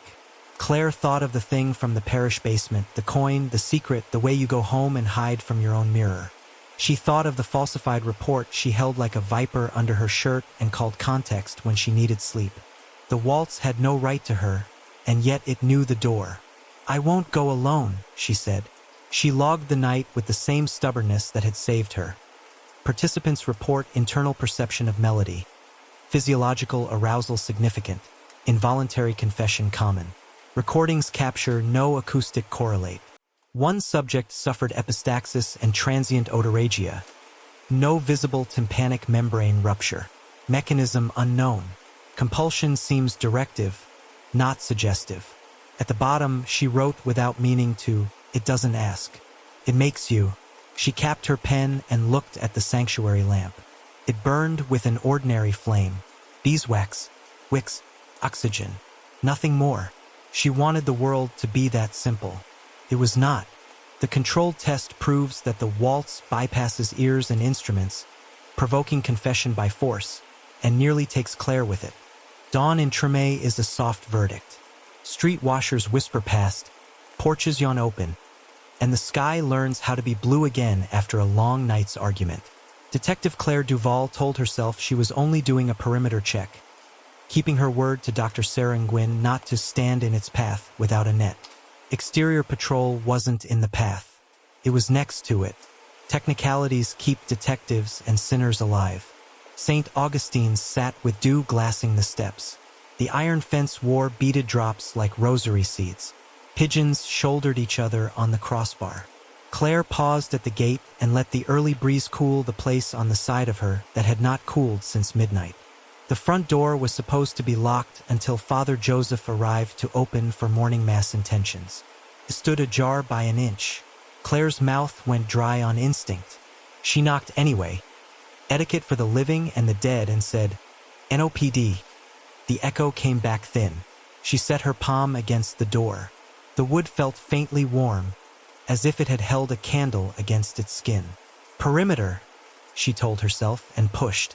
Inside, the nave carried the color of an eggshell on a cloudy day. Beeswax and stone. The sanctuary lamp burned low, guttering in a way that suggested it had been hungry all night. No Paris-huner. No usher. No dark figure in a pew rehearsing sorrow. Just the building and its breath. Claire stayed in the aisle and let her eyes adjust. Sunlight had not yet found the high windows. The loft hung as a darker rectangle within the dark. Her promise to Sarah poked the inside of her ribs. This was surveillance, she argued inwardly, not seance. She took out her phone, thumb hovering over Joseph's number, then let the hand fall. Call after you know what you're calling about. She rolled her shoulders once and started forward. A pressure moved ahead of her up the center line. Subtle, the way heat moves before a fire gets brave.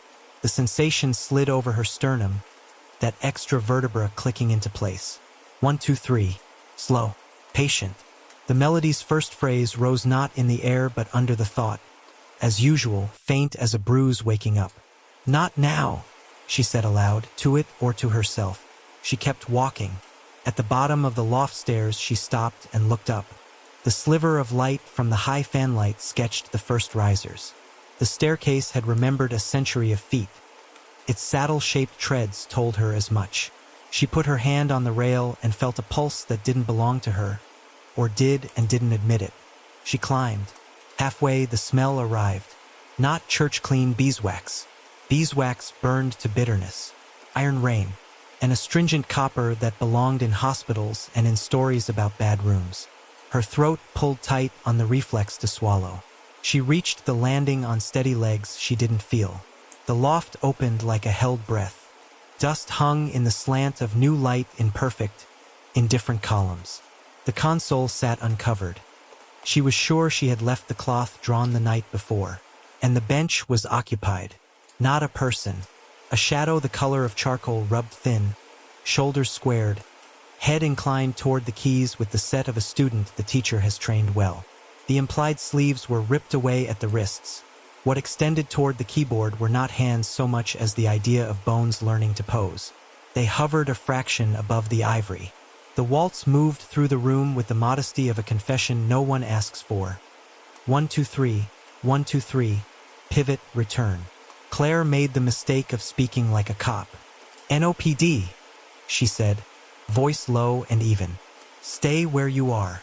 The shadow canted its head, a small acknowledgement, as if answering the call and response of a mass she didn't attend. The hands lowered that last fraction, stopped above the keys and held. Nothing pressed, nothing moved. The phrase brightened anyway, as if the air had a register she'd never tuned and the thing at the bench had just opened it with intent. Got it? She whispered into nobody, because her body cam wasn't on and her recorder was in her pocket, and the part of her that lived on paperwork barked at the part of her that lived on nerve. She slid the phone from her blazer with 2 fingers, brought up the camera, and, foolish with hope, filmed. The lens took the light and made it honest. It would show a bench and keys and nothing seated there at all. Show me you're real, she said, abandoning procedure because procedure had abandoned her first. If you can press, press. The shadow's wrists shifted the way a violinist lifts for vibrato. Nothing on the keyboard responded. The waltz's third beat leaned on her name. Not syllables, but that exact pressure at the base of her skull. Claire. The melody found the door again that it had found in her on previous nights. She counted 4, 5, 6 in defiance and made each number into a picture. A green bus, a chipped plate, a lonely shoe. It worked. It didn't close the door, but it put a chair under the knob. I'm not here for me, she said. I'm here for who made you. A not-quite wind moved along the pipes and down through the boards under her feet. The smell of scorched wax bloomed. And then, quietly, efficiently, like a demonstration, something changed in the corner of her eye. A candle on the loft rail that had not existed a moment ago, or had existed unlit, found fire. A blue bead became a flame, small and obedient. Claire turned toward it. The wick blackened with the fast history of all wicks that have done their work. Heat licked her knuckles. She reached to pinch it out on reflex and stopped an inch shy, skin prickling with the sense a line had been drawn, and she had to decide which side she preferred to be burned on. "Enough," she said to the empty and the not empty. She cupped the flame and snuffed it. Smoke spiraled up and wrote brief cursive in the air. Ash dusted the rail. Behind her, wood rasped. It was a small sound. Familiar. A sound every precinct knows at 3 a.m. when a bored officer whittles a pencil down to its last useful self. A blade working against grain. Claire turned so slowly the room could not accuse her of starting anything. The shadow at the bench did not move. The sound came from the music stand above the keys. Letters were appearing where there had been plain wood. Not ink, not scorch. Cuts, neat and straight, each stroke leaving a blonde curl that fell to the console like fingernail trimmings. The blade, if there was one, lived in absence. The message wrote itself the way certain truths do, one line at a time, as if the hand believed you already knew and was only reminding. CONFESSORBURN. The last N finished with a blunt, satisfied burr. Silence dropped, as if the demonstration had concluded and the lecturer expected questions. The carved words were fresh enough that pale sap bled at a corner of the B and made the letter look alive. A curl of wood landed on Claire's sleeve. She picked it off with 2 fingers, slid it into an evidence envelope with the thoughtfulness of a woman saving a lost tooth. "Message received," she said. Her voice betrayed nothing. Her skin betrayed everything. The shadow at the bench softened around the edges, as if the light had exhaled. The sense of a skull under the head shape dissolved last. Claire had the childish urge to reach out and pass her hand through the place where a shoulder had been, to prove absence. She didn't. The waltz went on without its implied player, which somehow made it worse. She felt the phrase test her again, looking for failures in the welds she'd made last night. She turned her back on the console, careful as a person leaving a hospital room where someone is asleep. At the rail, she looked down into the nave. The sanctuary lamp burned steadily now, no gutter and gasp. A figure stood halfway up the aisle. Father Joseph, hair damp from the morning's hurried wash, collar not yet straight. He saw her and raised his hands, palms open, like a man approaching a skittish animal. "Detective, you weren't supposed to be here yet," Claire said. Her tone tried for steady. She realized she'd been holding her breath for the duration of burn. "I came early," he said. "The usher called. He found the door. He stopped, nose lifting slightly. "Do you smell?" "Wax and iron," she said. His gaze rose to the loft. She saw the flinch go through him when his eye told him nothing and his chest told him something else. "Are you alone?" "Not exactly," she said, and heard how that sounded. "Stay where you are." She knelt at the music stand. The cuts were clean. A fine dust of wood filmed the black keys like pollen. She shot photos, then a ruler from her pocket for scale, then bagged 3 of the curls, lightweight, fragrant, obscene in their domesticity. She pressed her thumb to a shaving of sap at the B and felt tack. "Fresh," she said. Father Joseph's shoes sounded on the stone below. "Someone broke in? Vandalism? No pry marks on the door," she said, mind splitting neatly into columns. "Evidence. Everything else. Bench was occupied when I arrived. No physical actor. He didn't ask by whom. He didn't ask by what." He stood in the aisle with his hands half lifted and his eyes bright with something that was not fear and not faith but familiar to both. "Confess or burn," he said, reading the cuts from below. "That is not God." "It's not him either," Claire said too quickly, then grimaced at her own priest baiting. "It's a message. Messages have authors." "Mrs. Rainier," he said, "or what her grief became." "Maybe," Claire said. She thought of the Marigny Ironworks mark, the crossed links stamped in the mouths of pipes. Metal remembers. She thought of hands, bone or not, poised over keys that never moved and music that moved anyway. Or the author is older than her and found a medium. He bowed his head as if the angle of his neck might let him hear better. "I will have to say something to the bishop," he murmured. "He will say, 'Close the church.'" He will say, call the police. I will say nothing useful. You'll say the truth, Claire said. That no human did that this morning. She nodded toward the carved words. And that a human is going to stop it anyway. By arresting an instrument? By finding the first hand that turned it into this, she said. Grief is not a hand, but men and women put grief to work. They build machines out of it. She slipped the evidence envelope into her blazer. If this started as a curse someone engineered, someone who believed metal remembers, there will be a seam. Seams fail. I just have to find where it was soldered. Father Joseph looked up at the stand again, the words cutting the mild light into dangerous shapes. Confess or burn, he repeated, grim. It does not ask repentance. It demands performance. Claire felt the old temper rise, the one she'd learned to smother under policy, under sarcasm, under a detective's dry litany of facts. Then we don't perform, she said. We refuse. We pick our own steps. She went down the stairs with more care than she'd come up. At the last turn she paused and looked back. The bench was empty. The flame she had snuffed had left a soot kiss on the rail. The waltz had dwindled to a hum in her bones and then to nothing at all. A normal morning now. Wax, stone, dust waiting for the first shoe to scuff it. In the nave, she called the scene in to dispatch like a sane person. Possible vandalism, church property, detective on site. Secure for latent prints, though the message was carved and the dust was wood. Not fingerprint powder's friend. She'd dust anyway. Let science be insulted by the invitation. Outside, the sun finally found the windows and iced them with a tender, forgivable gold.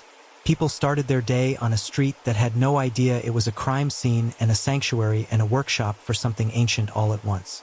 Claire texted Sarah a single line. You were right. It wants what it wants. I'll bring you the wood shavings. 3 dots. Then, be careful with your promises, Claire. Claire typed, I am. She didn't send it. She typed instead, Loft at dawn. Direct manifestation. New inscription. No acoustic trace. Sent. To Noah Pell she sent a photo of the carving, the sap bright at the B. You ever seen letters cut themselves? He responded with a single ellipsis and then, metal remembers. So does wood.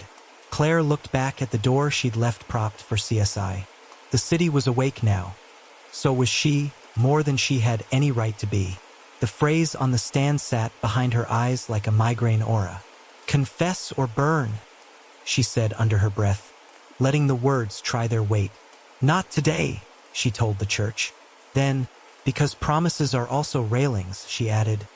But soon, shaken by the dawn encounter and the fresh inscription, confess or burn, Claire resolves to push deeper, convinced a human seam exists in the organ's making and that she can find it before the waltz takes something from her she can't afford to lose. By the time the name Jacques Renier clawed its way back into the case, the city had already learned to say it with a mix of fear and boredom, the way New Orleans rehearses hurricanes and headlines. 3 women in as many years, each left posed in a carefully staged quiet. Hands crossed, eyes closed, a red silk ribbon around the throat like a choir stole.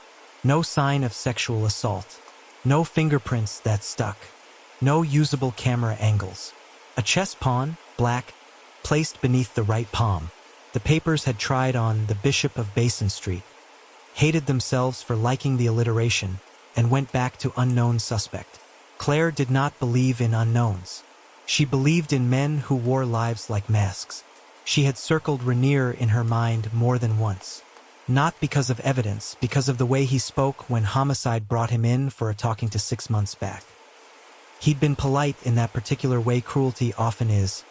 Eyes attentive, voice soft, a flicker of pleasure when asked to review photos as if invited to a gallery opening. He owned a small courier service that never seemed to move packages fast enough to prove its existence. His hands were strong and unremarkable. His last name was a burr that caught the organ's ledger and held. Evangeline Renier's widowhood had purchased the voice that now shook confessions loose. If the tree had grown wicked fruit, the roots might know why. Families carry more than money, Dr. Seringwin had said when Claire mentioned the coincidence. They carry patterns. Some families build them, Claire had said. Some inherit them. Some marry both. The morning after the loft carving, confess or burn. Claire wrote Rainier on her legal pad in stern block letters and underlined it twice. She didn't have predicates to attach. She had a direction. It was enough. They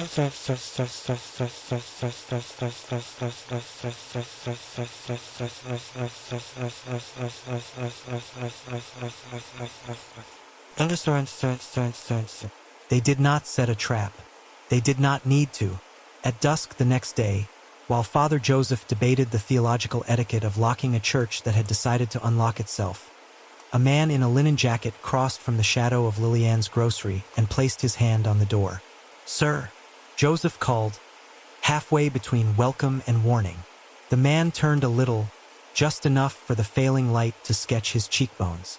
Claire, at the bottom of the steps, felt her stomach make the small, decisive drop of an elevator beginning its descent. Jacques Rainier had the kind of face that had been raised not to make trouble in rooms it couldn't control. Late 30s, clean shave, the patience of someone who has practiced patience as a weapon. "Evening, Father," he said. "Detective." His smile was polite and bordered on tender. "I'll be just a moment." "You can't," Joseph began, because there were rules even when nothing obeyed them. The waltz started like a blade entering warm water. Not sound, pressure. It put weight on everything. Claire's sternum, the hinge of the door, the air between two people. The sanctuary lamp fluttered and caught steady again like a heart deciding to behave. The glass in the side windows murmured in their frames. The decibel meter in Claire's pocket did its best impression of an object that had never met a phenomenon. Rainier didn't pause at the threshold. He did not cast a glance back. He walked to the center of the nave with an ease so complete it might once have been practiced. He unbuttoned his jacket and folded it over the back of a pew with the care of a man unworried about stains. Then he knelt. "Sir," Claire said, because there were also rules about not letting people drown in front of you. "Get up. Walk outside with me." He looked over his shoulder with mild concern, as if a maitre d' had questioned his reservation, and then passed her up to the loft. The implied room where the shadow sat was a rectangle of dark in the dark. The waltz leaned its cheek against the glass of the world and said 1, 2, 3 with a dignity that had no patience left. "It's beautiful," Rainier said, voice just above a whisper. "It's been so long." The windows trembled in their lead. Claire glanced up, the instinctive check of anyone who survived tornadoes, bar fights, bad marriages. The vibration had nothing to do with air and everything to do with recognition. The melody, if it could be graced with that word, had grown denser. Not louder, weightier. Even Father Joseph's breath made a brittle sound in his throat as he tried to inhale through something that wasn't oxygen. "Rainier," Claire said. "Stand up." He did not. He placed his palms together, not in prayer, but like a singer finding placement before the first note. "I confess," he said to the empty and the not empty. "Would you like me to begin at the river or the room on Prytania?" The waltz pressed close. Claire felt her knees want to bend. She locked them and stepped to Rainier's side, a hand open by his shoulder. If he fell forward, she would catch him. If he ran, she would trip him. If he continued to talk, she would mark time on the pulse beating under his jaw. "Say it to me," she said, "not to the walls." Rainier smiled without moving his mouth. "Henrietta Gautreau," he said. "The river. I wrapped her throat with silk because hands bruise and silk does not if you know how to pull." He glanced at Claire, delighting in the professional insult. "You thought the ribbon was a signature. It was a kindness." Claire wrote nothing. There would be time for writing. There would not be time for stopping the thing that was underway. Father Joseph stood 3 pews back, rosary a still weight in his palm, his eyes on Claire as if he could keep a human tether on her by force of will. "Chess pawn," Rainier went on softly. "Black. My father taught me to castle before he taught me to pray. Move your king out of harm," he said. Someone should have taught her. Yolanda Perez, in the Prytania room. She wanted to be looked at when she died. I obliged. The waltz made a slow turn. The windows whispered. Claire felt the lambent edge of nausea that signals a roll of pressure in a plane. The decibel meter remained a stupid, faithful pet. She wanted to count 456 and did not dare give the room another rhythm. Why? She asked, because asking why is a rope some men cannot resist climbing. Why them? He tilted his head. The gesture was intimate and chilling. Because they were awake to the fact they were dying, he said. Because they knew I was there. Because they would have confessed to me if they had time. Confessed what? That they liked it, he said, and something like pity crossed his face. For her, not for the women. Everyone confesses, detective. The question is to whom? The waltz gathered itself. The third beat broadened into a pressure across the chest that made Father Joseph take a step back like a man avoiding a wave. Glass rattled proper now, a physical voice, and though the recorders would call it nothing, the windows called it enough. Claudine Bechet, Rainier said. Canal and broad. She asked me to stop. I said I would when she told me the last lie she'd told anyone. She said, I told my mother I quit. She had not quit. That is not a sin. That is a schedule. I forgave her.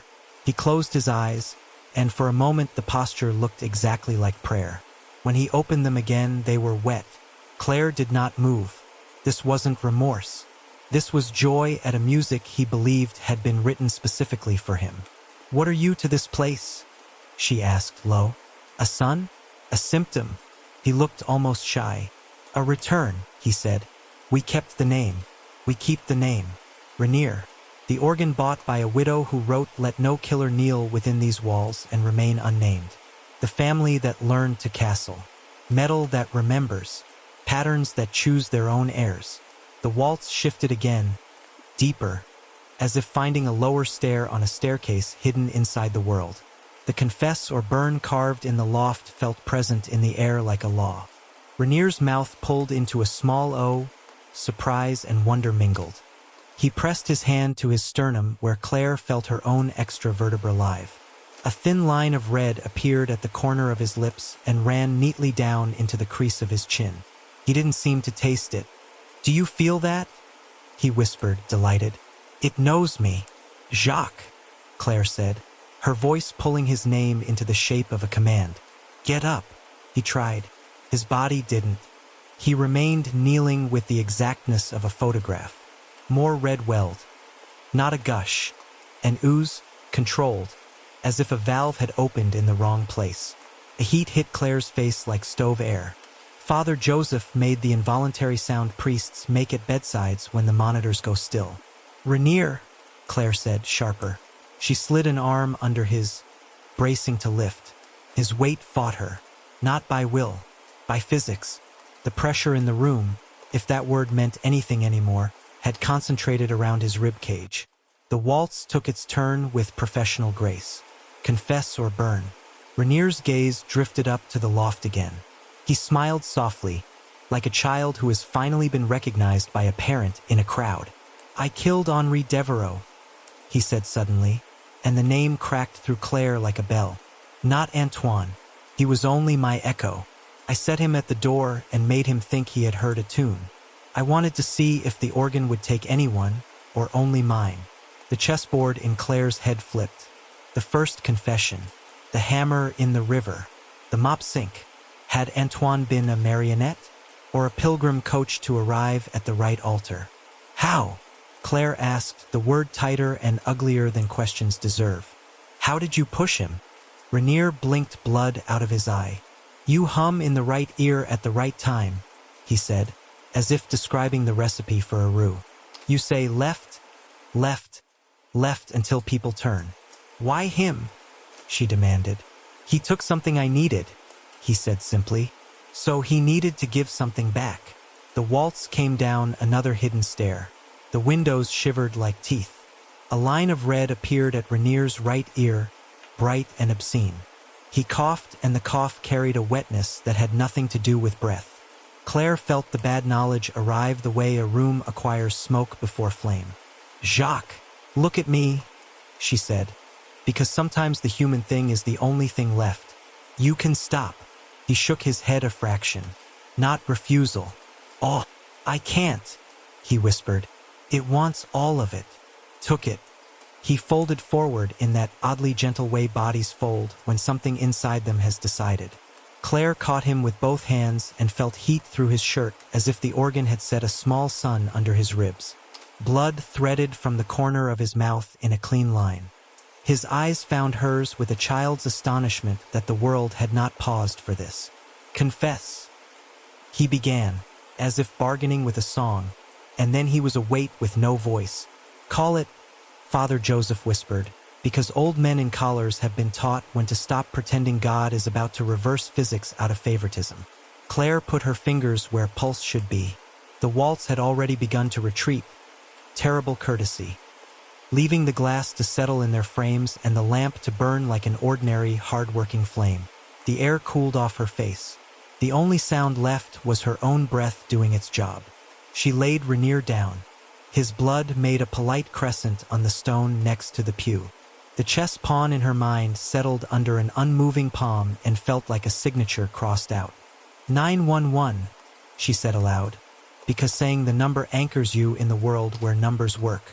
She gave the dispatcher the facts he would be able to understand and left out the ones he would transcribe as unknown cause. The ambulance would come. It would take a man already gone. Someone in a uniform would ask Father Joseph if there had been any unauthorized sacraments. The priest would say no. Claire would write hemoptysis in her notes and burn in the space where notes keep their secrets. When she hung up, Joseph put a hand on the pew as if to steady the wood.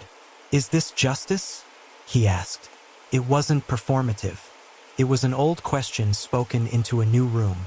It's not mine, Claire said, and wondered how much of the truth that sentence carried. They waited while the church remembered how to be a building and not a courtroom. Claire's body wanted badly to count 456, and she let it. Quietly, the numbers homely and saving as ever. She looked down at the linen jacket, folded with care over the pew back, and thought about lineages that keep their own scorecards.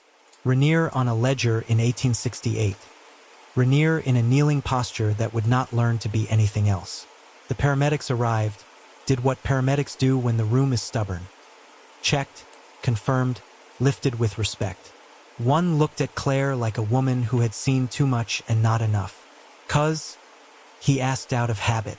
"Unknown," she said, and then, because truth signed documents, even when it could not be recorded, added, "Internal hemorrhage. Rapid." When they were gone and the nave had swallowed the gurney's squeak, Claire stood in the aisle and looked up at the loft. She felt the waltz's afterimage in her bones the way you feel stairs after walking them in the dark. "Compels," she said to the emptiness, "or executes." The sanctuary lamp burned. The carved letters above the keys, "Confess or burn," waited in the morning she had left there. Metal remembers. So does wood. So does blood. "Both," she said finally to herself. Maybe both. With Jacques Rainier dead mid-confession and details matching the unsolved murders, Claire is forced to consider that the organ doesn't only force truth, it passes sentence. The Street Bernard Foundry records were stored in a cinderblock annex that remembered water the way old wounds remember weather. A swell of mildew clung to the painted walls. A dehumidifier harumphed its way through the morning. Elise Guidry, niece of the late Alphonse Guidry, kept the keys on a brass ring and the light on a timer because neither trusted the other. "You're the detective Mr. Pell called," she said, unlocking a padlock with the resigned grace of a woman who has inherited other people's obligations. "Uncle Alphonse said we kept books like a bank and gossip like a barber shop." "I need both," Detective Claire Duval said.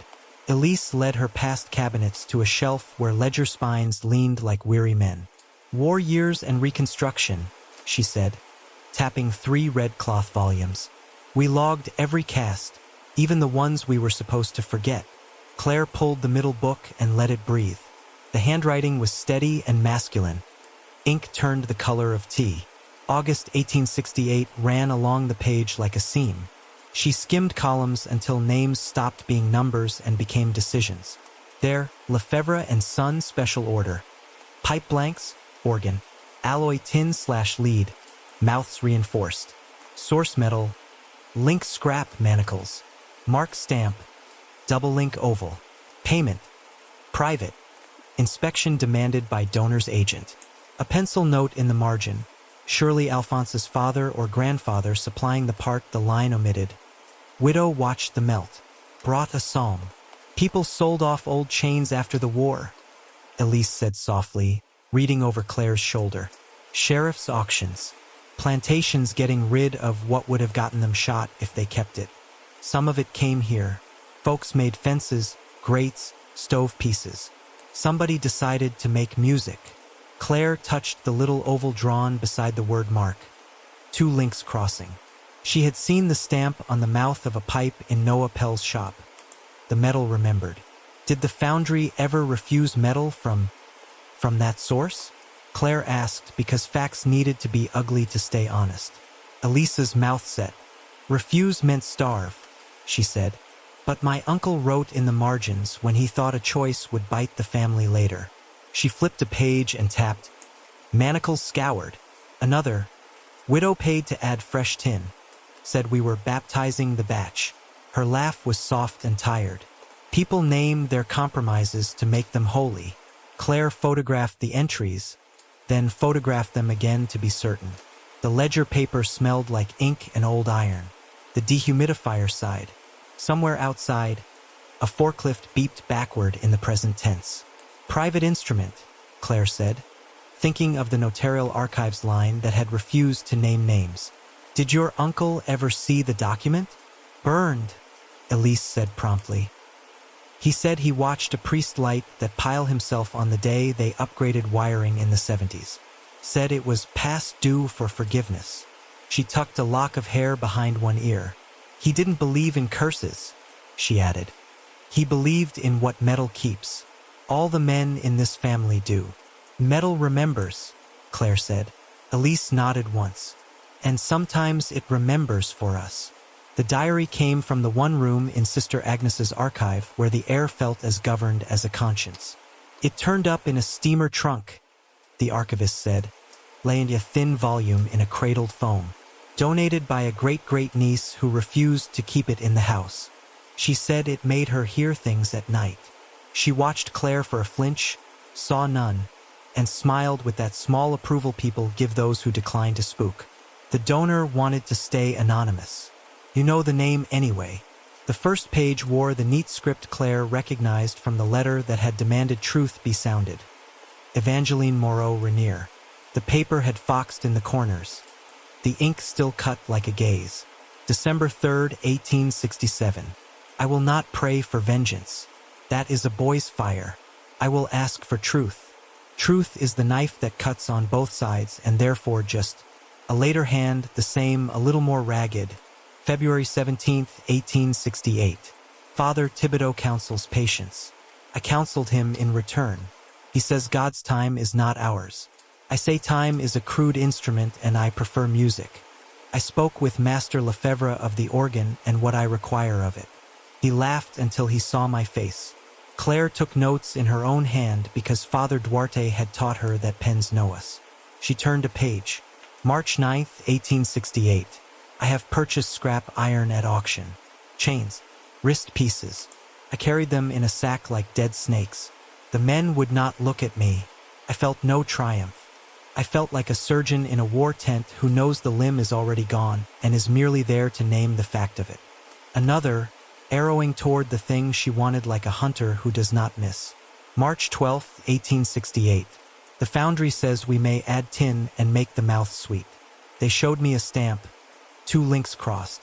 I told them to mark the mouths so the instrument will never forget what it sang against. Metal remembers, the workman said. We looked at one another and did not say what the metal would remember of us. The entry Claire had not known she was waiting for came 2 pages later, written clearly, without flourish, as if the steadiness made the thing more binding.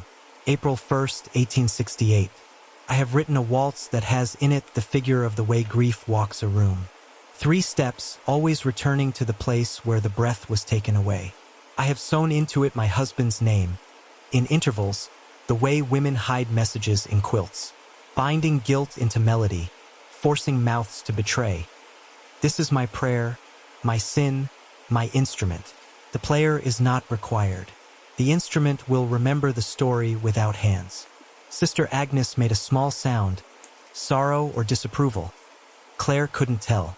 Claire copied the words exactly, then underlined not required hard enough to notch the paper. Composers can write ciphers, Claire said. Bach did. So do people who have something to hide in the open.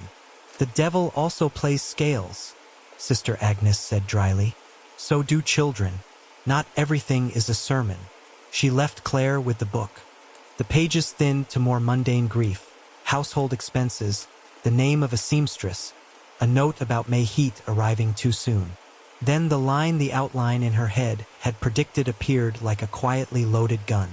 June 14, 1868. The instrument is installed. The plate says Soli Deo Veritas because the priest would not permit the other word I wanted, orbis, in the world. I will have to be content that the world finds its own way into churches. And later, the last entry before the diary stopped like a song cut on the downbeat. September 3, 1868. There are whispers in the pipes at night. The sacristan quit. I will not. May no killer hide where the waltz is heard. If I have bound more than I meant to bind, let the Lord unbind it when he is ready. I am tired of asking men to tell the truth when instruments can be taught to teach them. Claire lifted her pen, unable to write for a breath. The words weren't triumphant. They weren't cackling. They were the tired arithmetic of a woman who had done something irreversible and trusted doctrine to catch the falling edges. Doctrine rarely does. Sister Agnes returned as if she'd been listening for the place readers always stop.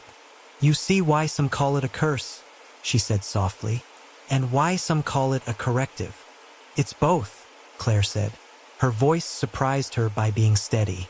And the part that frightens me, she closed the diary, is that it doesn't seek repentance. It seeks disclosure. After that, it shows no interest at all. The confessional without a priest, Sister Agnes said, and her mouth hardened. A thing I hope never catches on.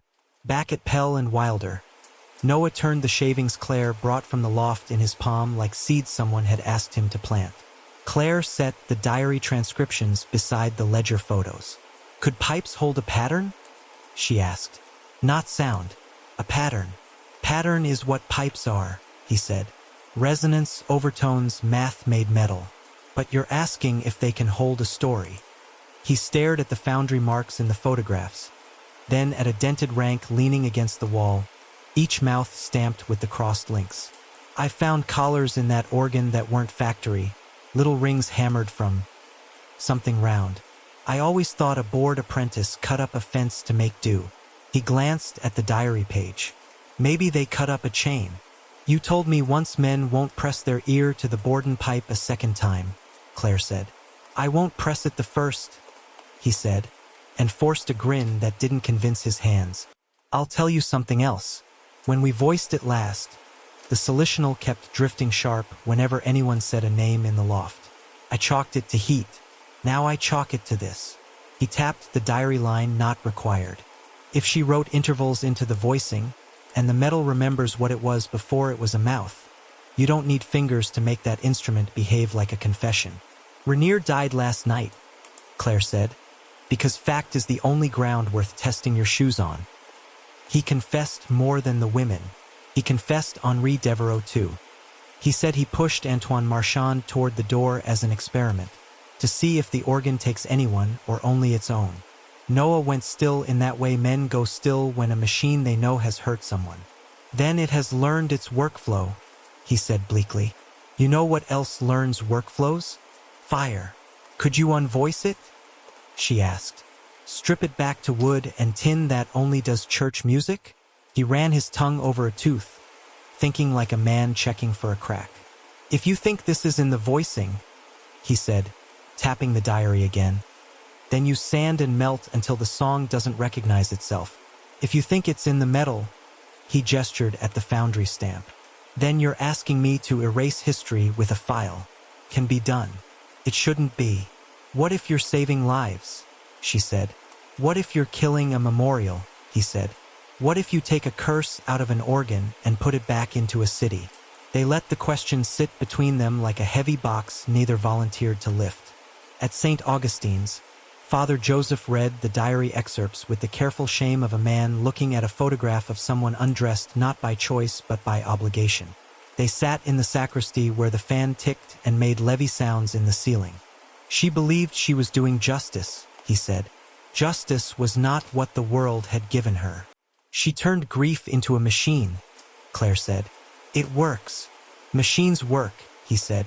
So do storms. They walked into the nave. Evening had found the stained glass and invented a softer theology. The loft was only shadow. The carved confess or burn above the keys waited with the patience of stone. Close the church, Claire said abruptly. Joseph looked at her, startled not by the order but by the speaker. You told me 2 days ago you don't believe in closing doors. I believe in not feeding a machine, she said. Close it and it will still play. But at least it will not pick its audience without us there to catch them. He nodded, brittle with relief. The bishop will be furious. He can join the line, she said. They stood under the loft and listened to the world go on being legible. Buses, voices, the flutter of a booklet dropped 2 pews away by a careless hand. No waltz, no pressure, only the potential of it. I can't unmake what she made, Claire said. I can only define it. She held up the transcript, the ledger photos. Origin, widow. Medium. Organ built from pipes cast with scrap manacles. Mouth stamped with crossed links. Mechanism. Voicing and metal memory. Melody encoded with ciphers. Effect. Compels disclosure, sometimes execution. Bound not to player, but to instrument itself. You speak like you're writing a liturgy, Joseph said gently. I'm writing the charges, she said. He put a hand on the back of the nearest pew. What you said about feeding machines, he murmured. There will always be someone who wants to step inside. I know, she said. She felt the outline of part 10 in her bones, the way a storm at sea can be smelled on land. Some of them will be us. She thought of Sarah saying don't go alone. She thought of the parish basement and the coin and the hand that hadn't been a man's alone. She thought of the falsified report, the old sin she'd learned to call context. The waltz had found those doors. It would not stop knocking. In the vestibule, she wrote a final line under origin in her notebook. If the instrument won't stop, someone will have to stand in its path and let it choose. Then, below that, smaller, in the tidy hand her academy instructors had admired. If it takes me, let it take only me. When they turned the deadbolt on the front door, the lock clicked like a metronome. Outside, a band rehearsed 2 blocks over, brass phrasing the city back into something survivable. Inside, the sanctuary lamp burned with a flame that owed nothing to curses, and everything to bees, wicks, and air. Claire put her palm against the door, felt the wood's cool honesty, and took her hand away before it could warm under hers. With Evangeline Renier's diary and the foundry ledgers in hand, Claire understands the waltz was engineered, bound to metal and melody, not to any player, and fears there may be no stopping it, only choosing how to meet it. The rain came in sheets that made the quarter seem briefly undecided about being land. Detective Claire Duval drove with the wipers on frantic and the radio off. She had told Dr. Sarah Nguyen she wouldn't go alone again. She had also written in her notebook, "If it takes me, let it take only me." Technicalities make promises livable. At the curb outside St. Augustine's, she texted Sarah a short lie, circling the block, "Call you in 20, and slid the phone into the glove box where it couldn't overhear what she was about to do. The church's windows were black mirrors. The deadbolt she and Father Joseph had turned that afternoon felt heavy through the wood when she set her palm to the door, as if the building held its own breath. "Not tonight," she had told it before. Tonight said otherwise. She knocked. The sound came back soft and miscounted, like a heart coping. She unlocked the door with the key Joseph had given her earlier, for emergencies that are not theological. The air inside smelled like beeswax and damp wool. The sanctuary lamp flickered the wary flicker of a flame that has learned storms. Observation, she told herself, because a word can make a posture. But as she set her bag on the pew and looked up at the loft, the extra vertebra clicked into place along her sternum. The pressure arrived with the tact of a hand closing a door softly.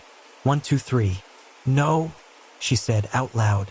She pulled a pair of earplugs from her pocket and set them beside the recorder she already knew would disappoint her. She considered calling Joseph, Sarah, Noah Pell, anyone with presence enough to keep the room from narrowing to a single point. She didn't. There are witnesses you don't invite to your own trial. The first bar lifted its face. Not sound. Never sound. The suggestion of gravity learning another direction. The nave sharpened. The stained glass cooled. The wooden ribs above took on the patient look of an audience that has seen this piece many times. Play, she said, because refusing was a kind of consent here, and naming made her feel like she had a hand on the rail. She took the center aisle like a swimmer walking down a pier. At the foot of the loft stairs, the smell met her. Wax singed bitter, iron after rain, something hospital clean and morgue true. She climbed. Halfway up, the waltz slipped and became hers. It always did. It found the seam where she was weakest and pushed. She turned her mouth into a line that hurt and counted 4, 5, 6 under her breath, making each number stupid and sovereign. Bus, plate, shoe.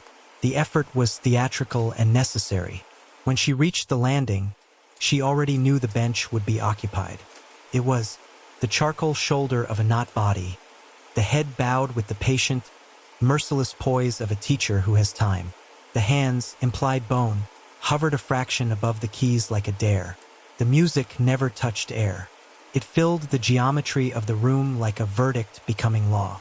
I understand you, Claire said, and set the recorder on the console anyway, because procedure is a superstition you can't afford to abandon. Origin, mechanism, effect. Widow, foundry, voicing. She heard her own voice like a stenographer's. And you still want something else. The shadow inclined its head. She felt the gesture like pressure at the soft hinge of her jaw. Fine, she said. Ask. The waltz obliged. It turned not to grief in general, not to shame broadly considered, but to a single hallway where a pair of fluorescent bulbs hummed and a younger detective's shoes squeaked because the floor had been mopped badly at the end of a long shift. Emile Theriot's apartment door. A number stenciled crooked above it. 3B. A rookie on Claire's left breathing quick through his mouth because he had not yet learned terror's postures. A sergeant behind them who had taken address confirmed to mean absolution. A neighbor's television tinny through plaster. The smell of bleach that wasn't bleach, just the way cheap linoleum smells when it remembers heat. I know, Claire said aloud, breath thin. Not now. The melody pressed. Now. She climbed the last 2 steps and set both hands on the rail hard enough to whiten the knuckles. The sanctuary lamp below burned steady, decent, unambitious. The organ's facade pipes waited like polished teeth. In the middle register, the tiny double-link stamps caught a lick of rain-reflected light, metallurgic rosary, every mouth remembering. She tried anger. You don't care about the dead, she said, though the words tasted false as soon as they left her. You care about the telling. The third beat leaned into the hollow under her sternum. It didn't answer. It didn't have to. The scene arrived anyway, the way a surgeon's hands arrive in gloves whether or not the patient has consented.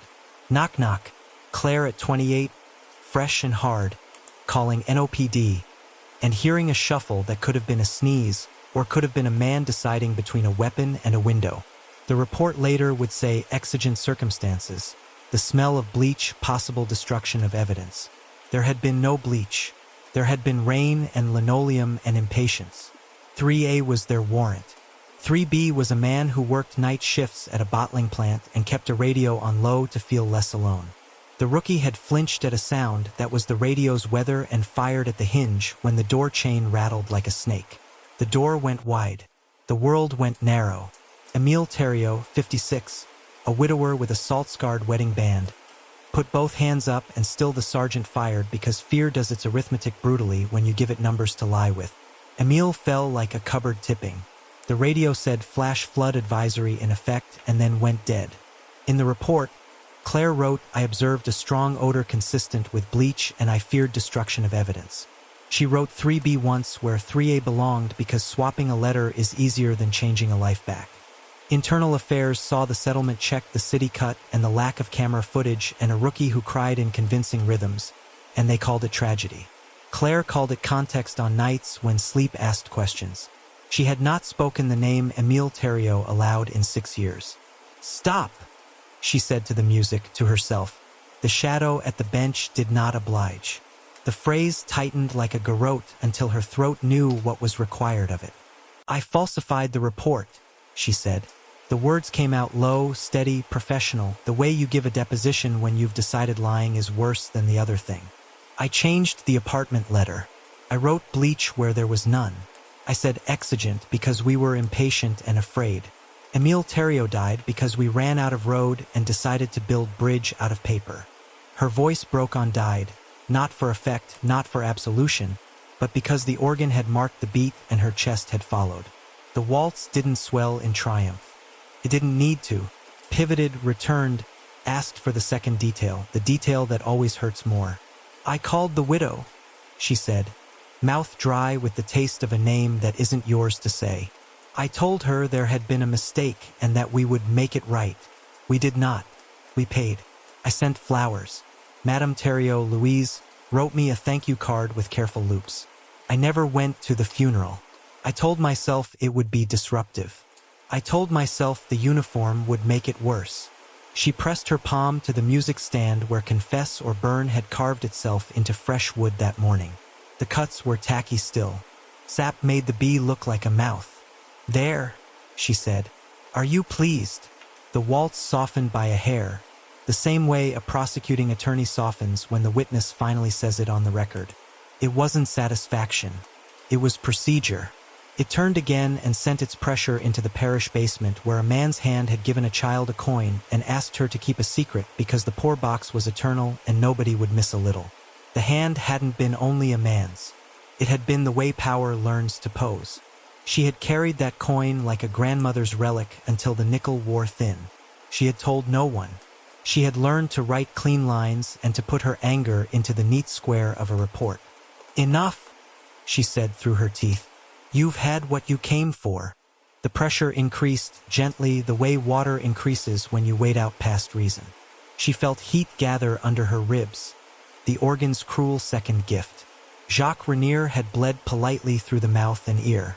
Claire felt hers as a warmth that threatened to set her sternum alight from the inside, a stove door opening behind the bone.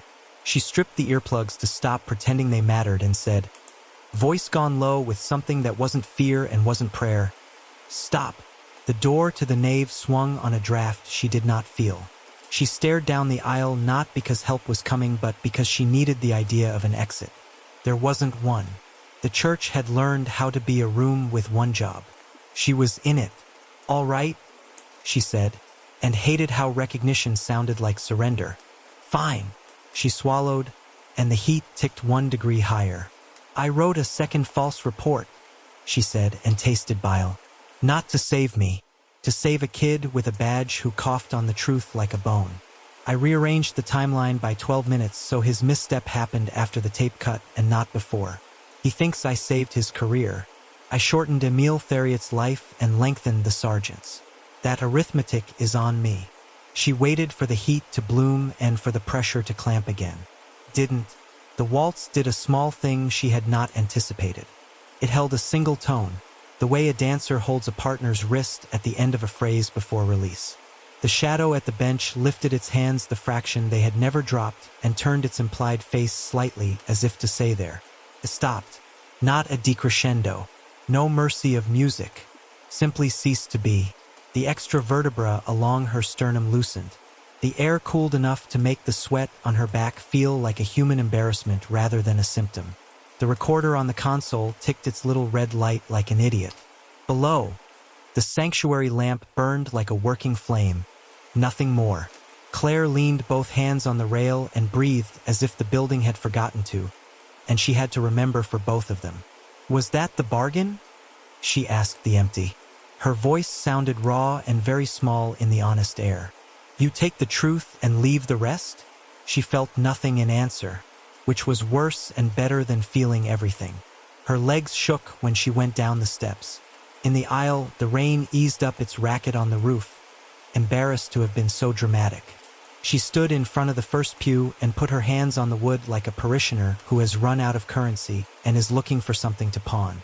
She took out her notebook. Her handwriting was soldier straight, as if posture could redeem content. She wrote, "I falsified report Terrio, 3B versus 3A, added bleach to justify exigent entry. I amended timeline on rookie-involved incident by 12 minutes to shield him. No IA discovery.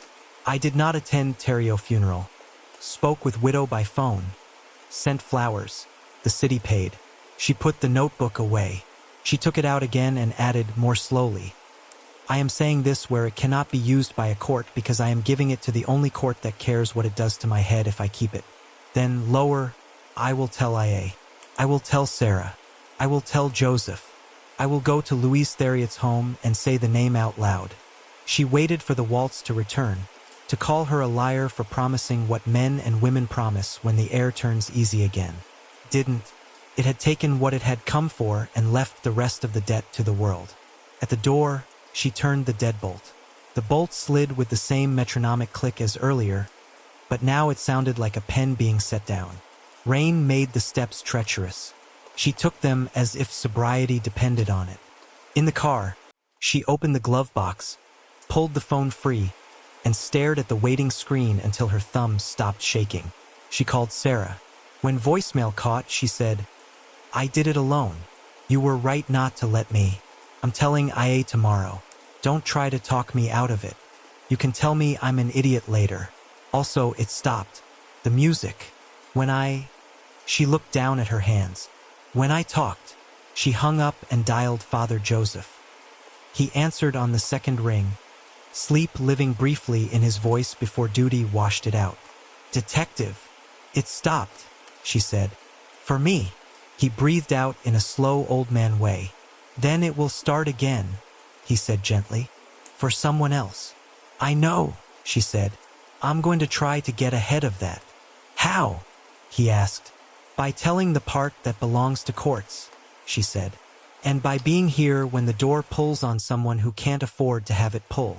She listened to the quiet and pictured him on his little rectory chair, the nightshirt and the socks, the cupboard with the tidy sugar bowl. "I can sit with you," he said, "if you insist on sitting." "I insist," she said, and hung up before gratitude made her voice useless. She sat with the engine off until the rain's last arrhythmia learned to be silence. In the rear view, her face looked like a woman who had decided to be the thing she said she was. That would have to be enough. When she finally pulled away, she checked her mirror the way you do when a siren has just passed. A trained flinch, you always check. The church sat in it with its shoulders square, its windows dark, its lamp doing the simple work of a flame.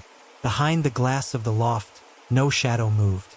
She could feel, like a weather report in the molars, that this was not an ending.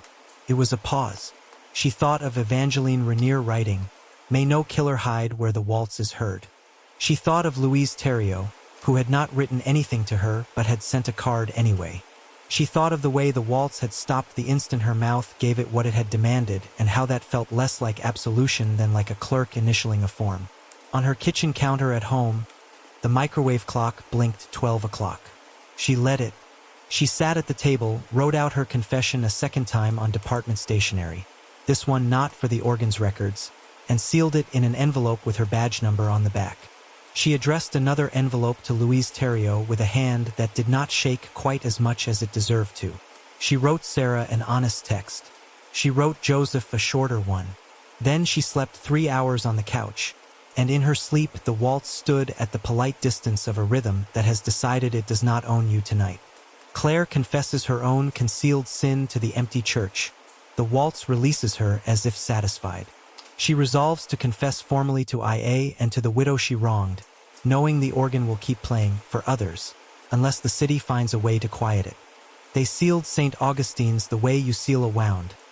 Fast, apologetic, with the knowledge it would scar. City crews arrived with sheets of marine plywood and a coil of caution tape that had forgotten the meaning of caution years ago. The bishop's office issued a statement about structural concerns and scheduled repairs.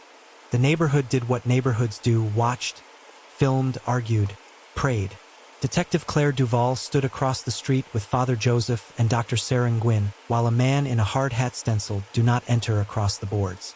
The sanctuary lamp had been extinguished by right and by ordinance. Beeswax cooled. Dust settled.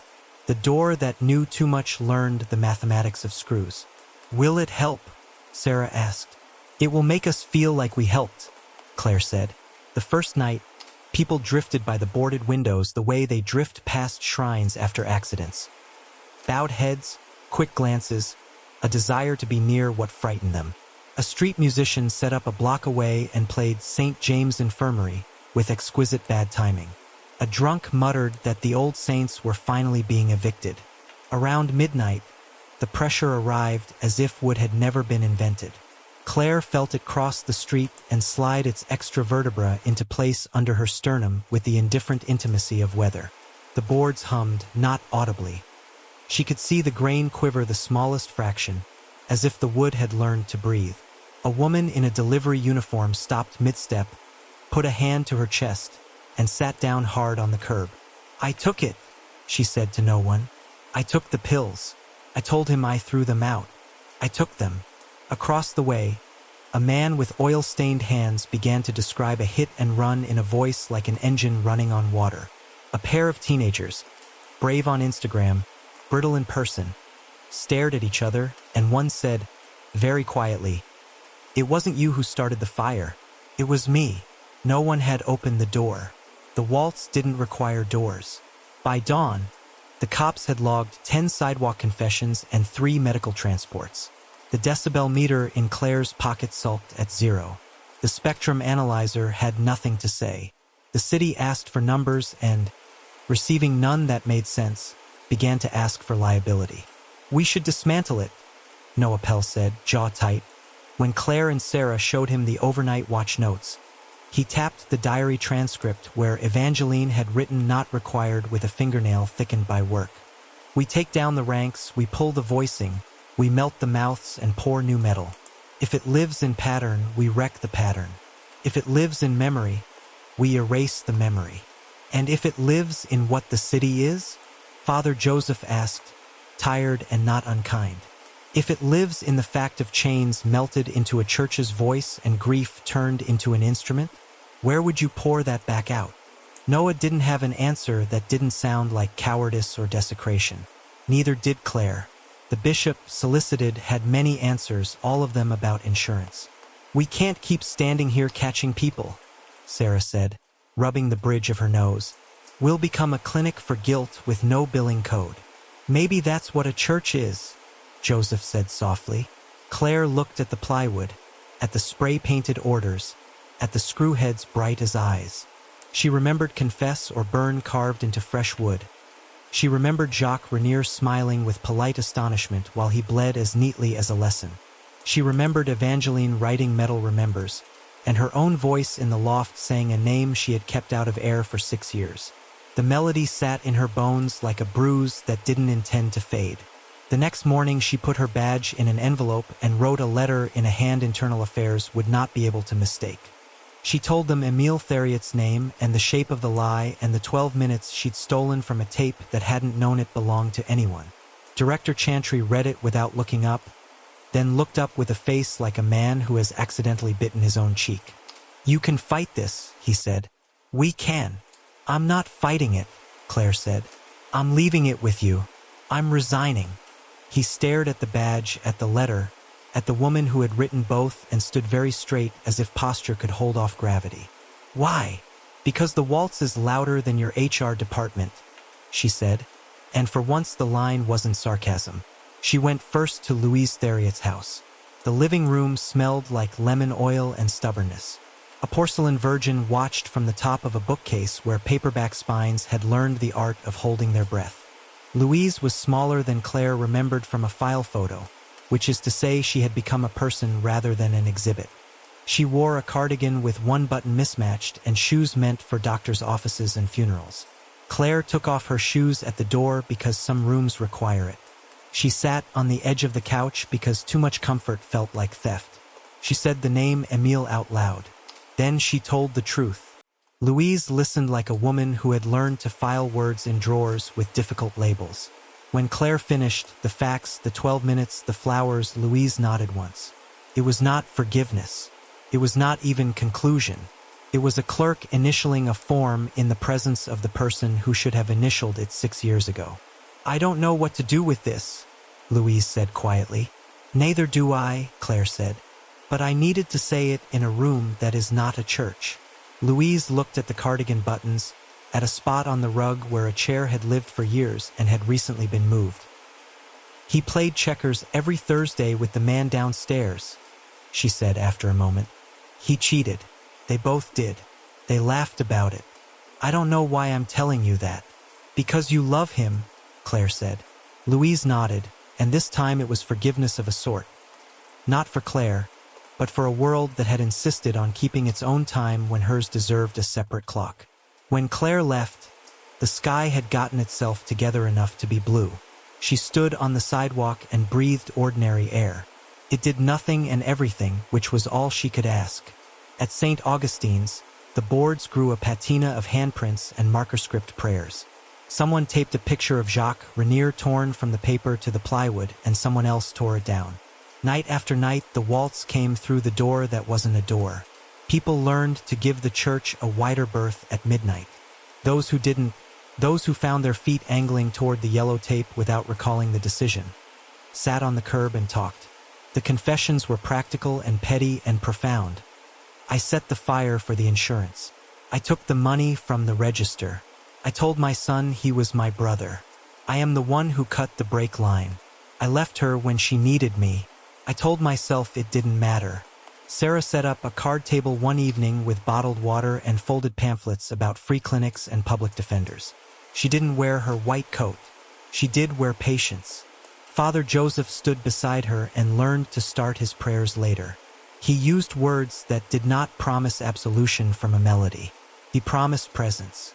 Sometimes that was enough. Noah made calls to men who owed him favors. They made quiet plans in the language of men who have unbuilt organs before. "We'll do it in a night," he told Claire. "We'll haul the ranks to a truck that has no name. We'll take them to a shop that doesn't open on maps. We'll pour the mouths and we'll stamp nothing into the new ones. It'll be history wiped." "And if it's not in the mouths?" she asked. "Then there will be no way to know until we try," he said. It was a craftsman's prayer and a sinner's. She didn't give permission. She didn't forbid it. She gave him the brass plate, Soli Deo Veritas, and told him to keep it where brass does not walk.